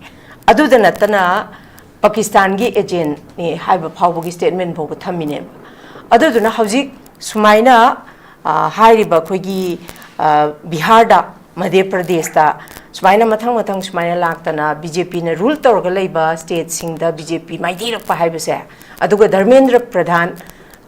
ꯔꯤꯖꯥꯏꯟ ꯇꯧꯈꯤꯕ ꯍꯥꯏꯕꯁꯦ ꯁꯤꯒꯤꯁꯨ ꯅꯦꯒꯦꯇꯤꯞ ꯏꯝꯄꯦꯛ ꯑꯃ ꯁꯨꯡꯁꯣꯏ ꯁꯣꯏꯗꯅ ꯂꯥꯛꯑꯣꯏ ꯍꯥꯏꯅꯤꯡꯉꯥꯏ ꯂꯩꯇꯦꯕ ꯑꯗꯨꯗꯨꯅ ꯑꯩꯅ ꯄꯣꯄꯤꯂꯥꯟꯗ ꯂꯥꯛꯆꯅꯤꯡꯉꯤꯁꯦ ꯍꯟꯗꯛ ꯁꯨꯃꯥꯏꯅ ꯂꯥꯛꯏꯕꯁꯤ ꯀꯔꯤ ꯍꯥꯏꯅꯤ ꯃꯤꯌꯥꯝꯅ ꯉꯁꯥꯏꯒꯤ ꯀꯦꯖ꯭ꯔꯤꯋꯥꯜꯒ ꯔꯥꯍꯨꯜ ꯒꯥꯟꯙꯤꯒꯅ ꯃꯌꯥꯝ ꯁꯥꯇ꯭ꯔꯁꯤꯡꯁꯤ ꯍꯤꯞꯅꯣꯇꯥꯏꯖ ꯇꯧꯕꯅꯤ ꯃꯈꯣꯏꯗ ꯂꯥꯟꯅ ꯀꯩꯅꯣ ꯇꯧꯕꯅꯤ ꯑꯗꯨꯗꯨꯅ ꯍꯥꯏꯔꯤꯕ ꯑꯩꯈꯣꯏꯒꯤ ꯏꯍꯧꯁꯦ ꯊꯣꯛꯂꯛꯄꯅꯤꯁꯨ ꯍꯥꯏꯔꯦ ꯑꯗꯨ ꯑꯣꯏꯇꯥꯔꯒꯗꯤ ꯃꯗꯨꯒ ꯔꯤꯂꯦꯚꯦꯟ ꯑꯗꯨꯝ ꯑꯣꯏꯅꯤ ꯍꯥꯏꯒꯗ꯭ꯔꯥ ꯅꯠꯇ꯭ꯔꯒꯅ ꯑꯗꯨꯝ ꯍꯥꯏꯔꯤꯕ CJP ꯄꯥꯔꯇꯤꯁꯤ ꯀꯣꯡꯒ꯭ꯔꯦꯁꯇ ꯁꯄꯣꯔꯠ ꯇꯧꯔꯛꯄꯒꯤ ꯋꯥꯐꯝ ꯂꯩꯕ꯭ꯔꯥ ꯃꯁꯤꯒꯤ ꯑꯦꯂꯤꯒꯦꯁꯟꯁꯤꯁꯨ ꯄ꯭ꯔꯣꯄꯒꯟꯗꯥꯁꯤꯁꯨ ꯑꯗꯨꯝ ꯇꯣꯉꯥꯟꯕ ꯅꯦꯁꯅꯦꯜ ꯃꯦꯗꯤꯌꯥꯗꯁꯨ ꯑꯗꯨꯝ ꯉꯥꯡꯅꯕ ꯇꯥꯏ ꯑꯁꯤꯒꯤ ꯃꯇꯥꯡꯁꯦ ꯄꯣꯄꯤꯂꯥꯟ ꯀꯔꯤ ꯀꯃꯥꯏꯅ ꯊꯝꯕꯤꯅꯤ CJP Cockroach Janata Party hai se it is not a political party. Yes. It is a movement. Gen Z hai na mayamna pinari ba hashtag naha singi movement amane. Naha singi movement hai is the party in power or the leader in power the question to ba se masi miyoi bagi right ni praja gi right ni mase. Ganatantra chat palai ba amada sangbidan na party in power the people in power the question tawbagi wahang hangbagi accountability show tawbagi right loina lai have se Bharatiya Janata Party na khamam thopra na idi khale BJP gi propaganda yamna kalle moi gi IT cell yamna wange propaganda se torakani China na sponsor tawba Pakistan na sponsor tawba tukre gang adai India thugaina na bahotna bani sumba mayam je haibi ba adubu movement chathariba naha singdubu adugumba allegation ama pisalaga political party ki influence ki allegation BJP landraba mak landrabra ba handaki tawsu chathariba movement mayam se landraga di kai gi naha sing chathoi doino naha haije yamna hujikan gi naha sidi yamna information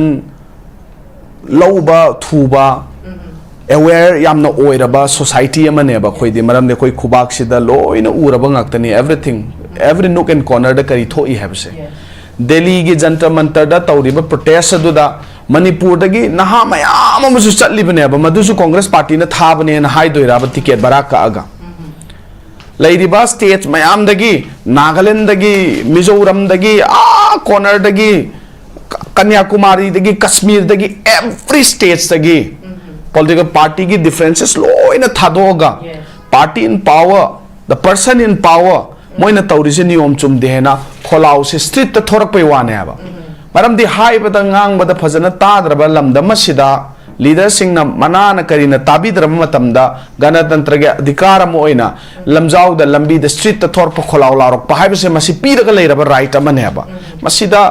allegation mayam thamdana o adun sponsor to badana sponsor to bahaibe gi wari sidi khodi nungai te aba tabda de adu masi tawsu to haning de madugu mayam phungdok padagi ne hoji by election daga madugi parawana laise lakada matam da su madu dum lakhini until and unless Bharatiya Janata Party na people's movement naha sing students movement Gen Z ge movement se serana ba direction na puge to raga de moy dum backlash sat kani aba sima party in power sina NDA government sina yam clear oina pai ba mathau tai Dharmendra Pradhan resign to ba habse Dharmendra Pradhan khakta nate resign to rise it is a failure of Prime Minister Narendra Modi failure of Home Minister Sri Amit Shah ne habse kauroi dabane failure of the BJP government failure of the NDA parties who are in NDA masi moi gi failure ne habse kauroi dabane aba Dharmendra Pradhan khakta da khoina ta thayu ne chat pa yade aba aduga mana Sri Rahul Gandhi ji kanano opposition ki leader ne aba opposition parties ki role se karino masi na ho na khoina BJP da tambi dawribra opposition party ki role se public ki leiriba grievances masi parliament ta inside natraga outside ta party in power government si the pressure to by the opposition parties ki role and responsibilities ingi manungda ma chanbra hena khalle ba adu ragadi kamdauna opposition party na CJP maru ena Congress party na finance tawdani engine dana tawbani habisidi masidi yade ba khoisauna rabana ha sing future udre haina government sigi BJP government si the future udre unemployment ge rate yamna wangi inflation gi corruption gi kari gi karage ngasai paung sotina privatization gi adu gi ada gi price hike ki issue laidi ba issue mayam jigi mayok ta kholau larak posibu opposition party ni engine bane haragadi masidi am sathina landro opposition party ne masi lisang sit na laurga laba pot ne ba Congress government na firing eda UPA na firing eda su Srimati Irani khoi taudana gas cylinder thangatana khotana tilau thangatana yam taugri dunia ba housing na gas cylinder gi maman kai augrage aw housing matam sida Congress party leader of opposition masama karam PM no my family background se karino mapubok prime minister ni mabok prime minister ni mapabung prime minister ni mama yamna very powerful UPA matamda plus masama leader of opposition masasi street ta thora abane karigi students sing ki kholau youth ki kholau unemployment ki price hike ki adare middle class family sing na thengnari ba awaba laira ba sing na thengnari ba awaba imai ben sing na thengnari ba awaba se akhoi je masi parliament ta sumoina tadre ngang da ba khana sina ina si habada tadre government asina adura ga de khoi lamjau sorok to thorok pa tabani haina masamak lamjau sorok to thorak pa matam da handak thokri dunia ba purit mapi segai bi dana lekhom leinang tai dana I thok dana tawgri dunia ba kari gino miyam gi kholau do laubana maram moraga ne ba masida opposition party sing na lori iba role se masida injan bagi role adu gi role haina haibadi masidi lan gani haina khalle ba manipur da su lauri se sections of society na lauri ba mayam sidi any group mayam na lauri si CSO mayam na lauri ba student organization mayam na lauri ba pen da bagi lauri ba kholau mayam sibu opposition injan bani haina hai dori instead of madu gi asoi mayam do semdok pai mahuta government party da lei power da lei ba hai se asoi mo ina khangna tawraktraba khuthilakpa matamda madu policy da program da semdoga madu soidana no hotna bai je moi gi thodang natra opposition party na tawbada thodang la huji yengo courier service tawri ba chalai ri chilau sing for example ama khaktane nat adudagi courier service chalai ri ba service provide tawri ba amasung hand to mouth family lising kayano mayum dagi ikai ki thadoraga thoraga mayum tamna thinba chaliba chinau mayam do madu mayam gi huji Zara se karina no moi cha doise thabak su daba kuisala khare पोट चई लाक्तबना मरम ओरगा courier service पूरा online service करके लोय fail होइराबनी हुजिक से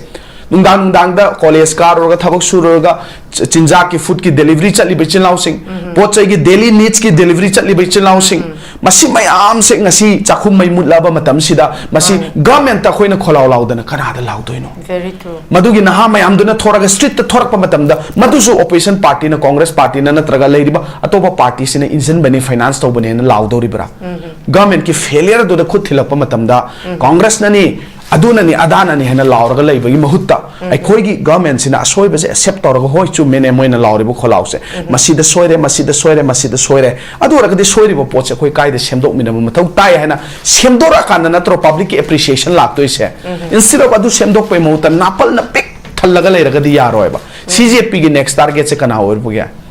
Shri Amit Shah home minister ओरकनी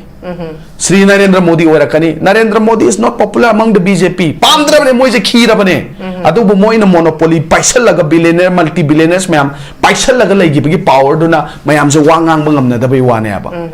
तौबतबु हुजिक Shri Amit Shah Shri Narendra Modi ना मणिपुर मई चाइबसे मोइगी खुद याउदेना हाइदौरिब्रा लिसांगसिना एक्सपर्ट्स मैम ना हाइबदा मोइगी खुद यावेना हाइरगा लेरबा पोटनेबा मसी मसीगी हौजु अखोइ मणिपुर दगिसु लाउरगा मोइ रिजाइन तौबगी थाक तौबा मथौ ताबा मतम लाअबनेबा अदुदा अमन इंजन बने हाइबगी महुत्ता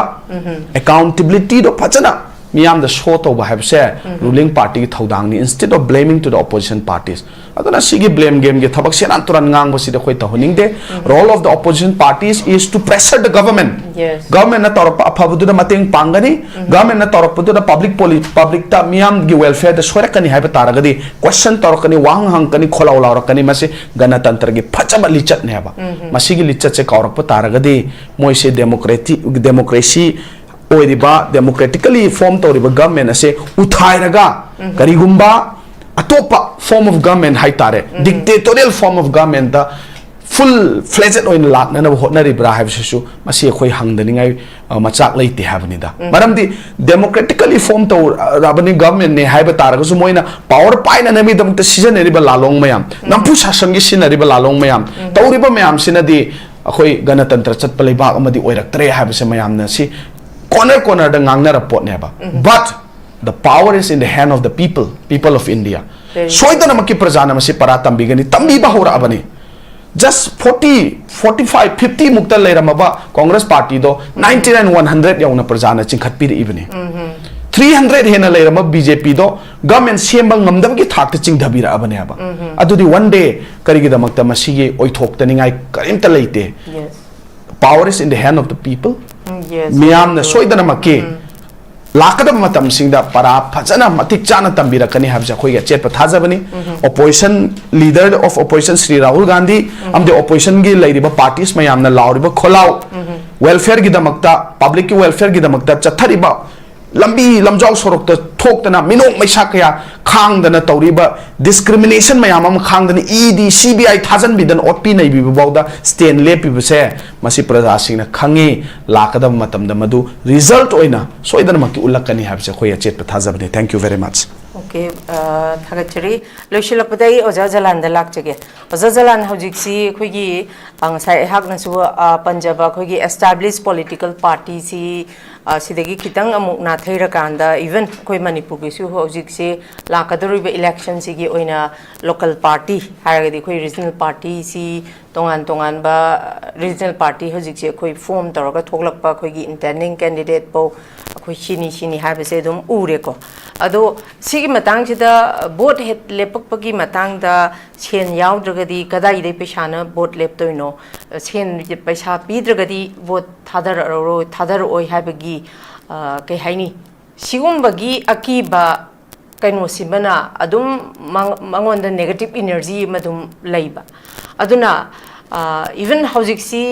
लैरिबा थोइबा वाथोक थौदोक अदुगा unwanted in series of incidents in Manipur द थोसि फौबा खोइगी ngसागी लोकल पार्टी सी मियामना सु अमुसु दुम सपोर्ट सु तौनरी अदुमा पुसिगी मतंग सिदा ओजा मखोइदा सु दुम सेन याउद्रगदी बोर्ड लेप यारोय हाबसी सिगी वखल सिदा लोइनमक अदुम लैरगदी ओजा अखोइना पामी बसे मसी याम लापना लेगद्रा हाबगी अकीबसु दुमक लै ओजागी मोचे करी कमाइन थम्बिनिंगे hari swai da ne akhoi na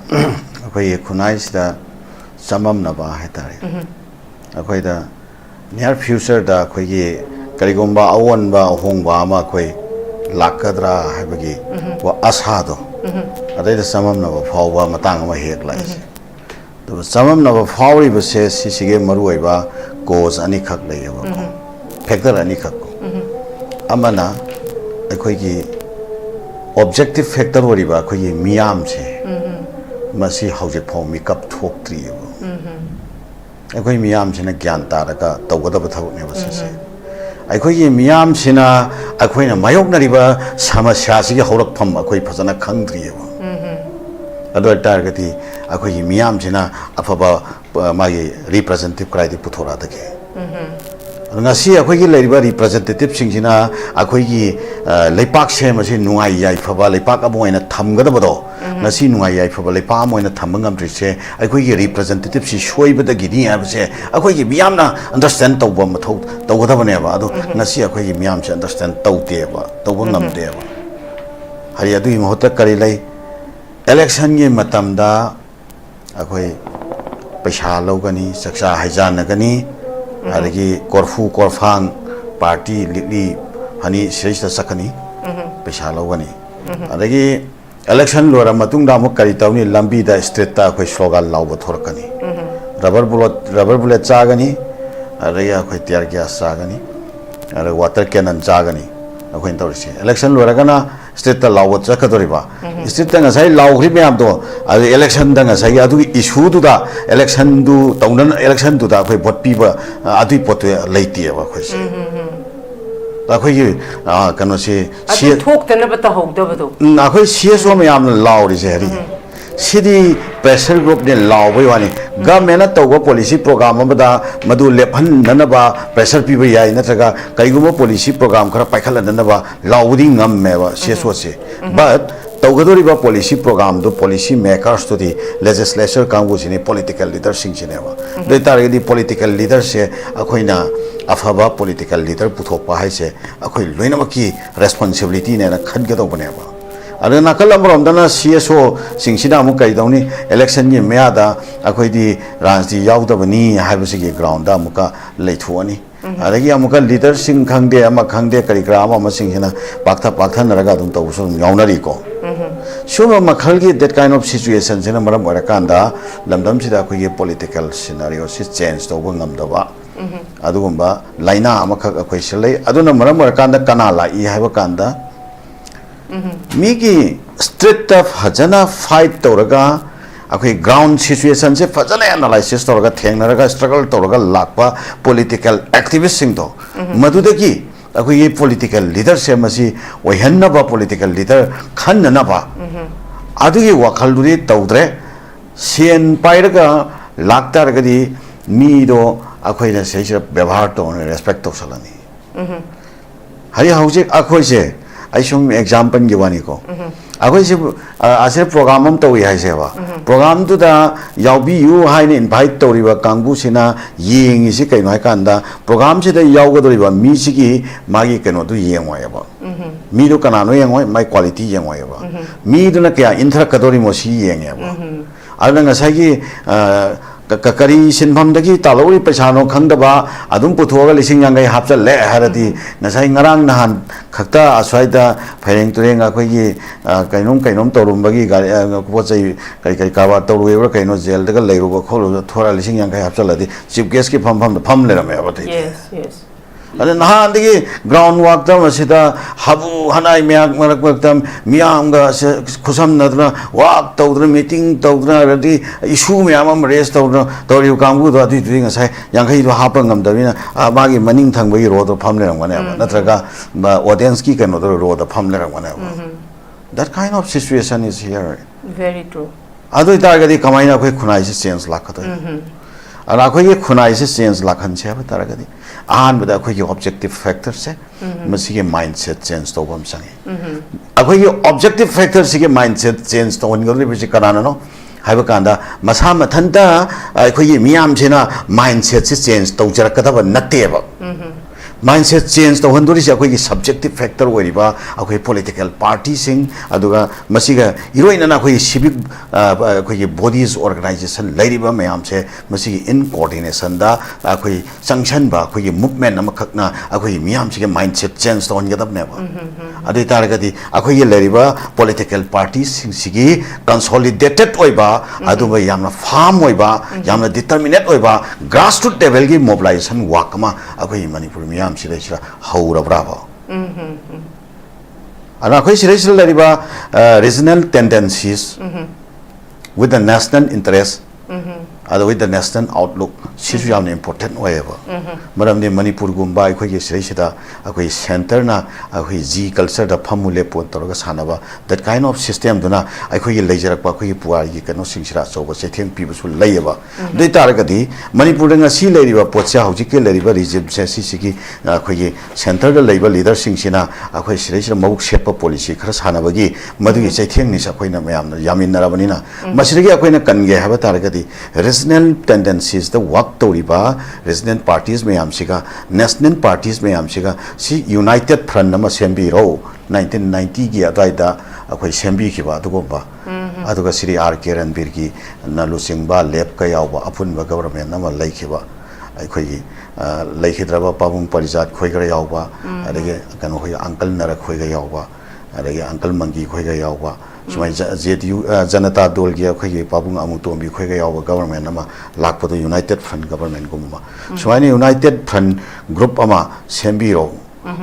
including Congress and the other political parties, Pula Punsan Biro, Aduga, mass people, Shantan Pasana, grassroots level works of Hubiraga, Akoi Lamdam Sidangasi, Kukiga Nagaga, Keto Kanarino, Ade Kukiga Maitega, Keto Kanaduino, Ade Kuki Sirakarigum, Karigitamata, Akoi illegal migrants issue Leracadoino, Kari, Akoi Lamdam Sireshida Cano Leracadoino. Poppy plantation issue Leracadoino, separatism issue Karigeleracadoino, Akoi Punamaxi to Akanda, Manipur as a whole, Akoi unitedly, Akoi Mausha pre merger status Leramba, Akoi land and the people do a loinana, Akoi peace and harmony, Loinana, Tungi future prosperity and Magaloinana, Hingmin Nava, and over Manipur, dreamed of Maduakoi Proknavagamata, Maduge political understanding to the Maduge political common minimum program Maduge Makata, walked over that kind of consolidated political platform Ngasi Manipur Kunai Namato Tai, have of Hamsi, a Hangatsagao. Sirishida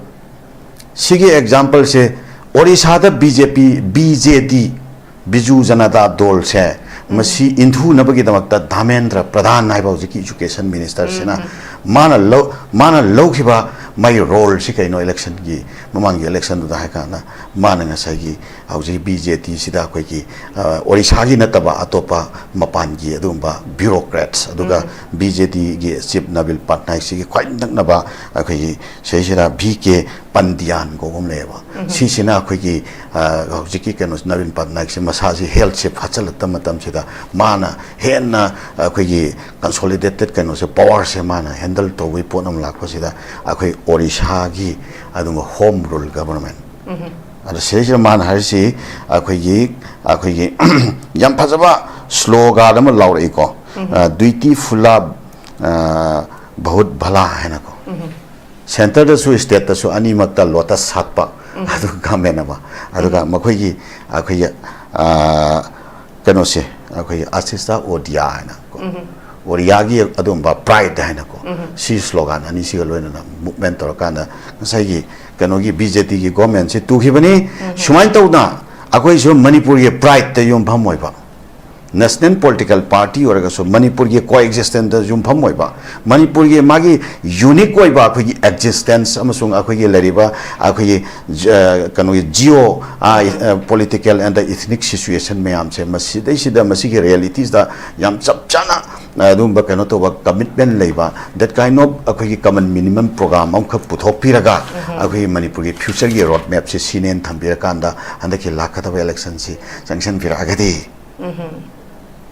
Mother Mahido, Ugatra Havagation, humble opinion of Tamjavani, I Wakalonsi, Lambria in a Tragasumbia, Musi, Natuana Tamasuma, Kanza Wakalonduni, other Siresida, India, in a session at Hariba, Akoyi Kanose. 140, One India ki dream aduga uniform civil code ki dream aduga tongan ba khoi ki stage secular institutions mayam si lotion ba ki dream sigi mayam si highest peak stage of kanda lakadori ba fall che akhoi no uzaba historical context ki historical point of view de akhoi ne engjaba taragati India kai bana tan alternative laite aba ano world akhoi young turks movement lakpa kanda akhoi ki Ottoman empire kai hebani aduga akhoi British nationalism gi kano se akhoi vibe si wangkhalakpa kanda British empire kairakani aduga akhoi Russian federation gi magi Russian nationalism si wangkhalakpa kanda USSR kai khibani swain tauna akhoi India gi adugumba akhoi kano se mase federation akhoi quasi federal akhoi structures laiba polity system si tongan ba nithaupan ba leipak macha mayam phakna stand still agreement gi makha da punjan gi ba tete agreement sing gi makha da punjan gi ba structure se masi Hindu nationalism na kan wangkhalak pa taragadi sungsoi shoi karak pa isi masan ta bane ba maduri kan ge ha ba taragadi akhoi alternative formula ma ta leite Indian constitution bachao ha se Indian constitution bachao hai si formula se natal leite se se hoi miam se sida hausi JNG edu da movement lai se realize nan yam phachaba hari akhoi keno ma khak slogan ma khak thena jai akhoi bhed bhav se azadi bhed bhav se azadi hari bako bhed bhav sina akhoi se namkhai ra akhoi gi miam se nafrat si akhoi gi yangthi na bagi enmity gi mindset se sina akhoi gi miam se leiri se si to si akhoi yam ware yes mathau ta re akhoi mi masel ngatani akhoi nuksina se ana Indian freedom movement gi matam da Hindu Muslim Sikh Isai se tau khiba lomin na khiba dai tamya yang biu ne India ki parliament ki akhoi ki kano India gate ki adai da iriba freedom fighter singi list tong te yang biu India ki adumba Muslim scholars id ulema morubi se masi masing yam grabo ulema mayam ko pharsi toroga hat from Indian freedom movement ki matam sira swai toroga sanction min rakhiba kano se sira housing Muslim hatred politics si se toraganda jase torisi pamak treba some section kuri makna pang kran manipur so adu mangai akhoi sira akhoi maitai kuki naga pangal haina tawbse si ware akhoi being as a manipuri kharam haijalakani native am haijalakani kharam hakdar kam haijalakani indigenous am haijalakani adegi akhoi sina akhoi kharamana akhoi yamna leipak se gi hak leiba kanglup to akhoi ni harakani kharam na khoi kharamana hak noi leidi leiba yaba duga hakti yam leitaba adumba second class ki kanglup am ni ga harakani ngak ki oiba bangang ngang ba sumba mayam sigi mindset se to se being as a manipuri akhoi equality fraternity aduga akhoi justice aduga coexistence ki mindset solidarity brotherhood sigi mindset sida aduga akhoi equity distribution akhoi system de makha akhoi mayam se chakthung phithung manana amana amabu ব্যবহার taunaraga amana amadagi hena wangdaba amana amadagi hena handadaba discrimination taunadaba that kind of social dream ma akhoi thamakanda akhoi politics se adom the thousand bira agati akhoi political leaders singina already mature politics ama akhoi se initiate tawre e haina akhoi miyamna logadra sumaina ga ai hangatcha ningi si wafam karase thamjara thank you very much yam noje ngasi gi pukachariba topic asida akhoi gi tongan ba panelist okna masam sagi ba warol ke ama thambiduna mapung phan bi bugi damakta hanna northeast window gi mai ke degi khoi thagat phungdok chari yam noije losilakpada thamjaning ba wafam di hojik lairiba khoi gi khoi India gi context su khoi adum discuss tawre manipur ki context su dum discuss tawre adubu asa khoi manipur macha ma oina manipur si hojik yamna haidi yam unrest oiba situation amada leibanina hojik miyamna pamlibasi manipur si hana dauna normal si lakpa free movement leiba IDPs masa gi mayumda changdana hanagi tangdu leitaba punchi du lakpa duni miyamna pamlibasi dumakpu hojik double engine government sina karigumba hariba थोइबा थौदोक चाही अहुम हेलाअबा अखोई मैतैगा cookie गदंग थोलमबदे हौजिक नागागा cookie गा याउसलक्तना हौजिक इनाउ पुपिलाना सुदुम तंबिरिदुनी courier service pot Lakpa याददना मखोइना थेंगनरिबा अवाबगी मथक्ता अवाबने सी लैरिबा मयामसे खोइगी representative ओइबिरिबा मखोइ सिंगदी पैदना लैरबनिना अवाबसी करिसु करि हाइनी मखोइददी करिसु ममितादे मसिगी अवाबसे अदुना मियामना तंगाई फदना लाकदोरिबा 2027 की election सीना मणिपुर की मराइबक्सी सुंगसोई सोइदना लेपकदोरिबने लाकदोरिबा election सिदसु अखोइना एससीटीस हानगी अदुमक सेलगा अखोइगी चाही मंगागी voting right सेगा अखोइना मंतिकनरगा ओनरकांदा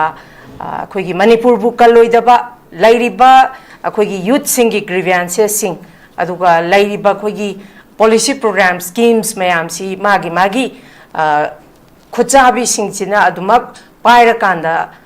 akhoigi chakthung phidung manarakta wi phibam china laiba issue singche masi nongma gi adumak henjalakani masida political party adu haiba laite BJP haiba laite Congress haiba laite miyamna pambadi manipur kangadaba manipur gi youth singbu hena makhut pairaga hena tungi अखोई history दा पृथ्वी की मफम खुदिंग मक्ता मियामना सोना होदबा दुगुम्बा लमदम अमा ओइमिनसी अदुगा लाकदोरबे election सिदती इसागी चप चाबा वारे फिरेप लौमिनरगा कनाना मणिपुर कनगनी कनाना youth कनगनी हाइबा वफम सिदा कोई अमुतंग दि खंथबिनर कांदा अवोनबसे पुनमिनरक्सी हाइबा वफम से थमजबग लोइनेना मसिगी ओइनदी मियेंग ताबिरु ख्वाइ पुनमकी मुफुंदगी काइननबा याथंग निजरी till then take care stay safe and good night Sparkle Educational Service की Career Counselor की Female अमसुंग Male की ahangba post ani kauri Educational Qualification MBA loiba oigadabani Fresher अमसुंग Experience leiraba miyoisingna apply tobiba yagani Hena akupa marul kidamak 7005063196 natragana 9366230077 da contact tawiro natragana aikoigi office Sparkle Educational Service second floor Northeast Window TV building Hata New Chikon Road Imphal East Manipur da lengsin biro Northeast Window meaning tabiriba mayam punamakpu taramna okjari hauzik mapalamgi thabaki pau pijari ahanbada atubagi oina Dubai gi warehouse worker gi thabak kauri hairiba thabak asi apply to biningba miyoisingna presentable and good communication skill leibatanatana masagi chahi kunmathoi dagina kuntrataret phawbada leiba oibigadabani hairiba thabak asigi pijariba khudong chabasing adudi per day 12 hours duty hours oijagani per week ta 6 days duty oijagani 2 years work visa pijagani loinana accommodation and transportation pijabatanatana medical and insurance su pijagani hairiba thabak asigi thagi oiba salary lising kuntaretagi haujagani ani subada United Arab Emirates ke driver gi thabak kauri hairiba thabak asi apply to winning ba miyosingna Indian car license ka loinana Gulf ki license leiba oigadabani amasung basic English communication leigadabani hairiba thabak asigi Indian license paibiba miyoisingi thagi oiba salary di lising yankhai dagi haujagani Gulf license paiba miyoisingi thagi oiba salary lising yankhai manga dagi haujagani ahum subada Beharan Water Park ki female retail staff tara kauri hairiba thabak asi apply to biningba miyoisingna retail experience leibaga loinana yamdrabada 165 cm ki changda wangba oibigadabani thabak asi tauba miyoisingna piriba khudong chabasing adudi accommodation transportation aduga duty meal su pizagani hairiba thabak asi thagi oiba salary lising mauda taretagi haujagani Pamarol gidamakta 7005273217 natraga 9366230077 natraga aikogi office Northeast Window TV building Hata New Chekon Road da lengsin birau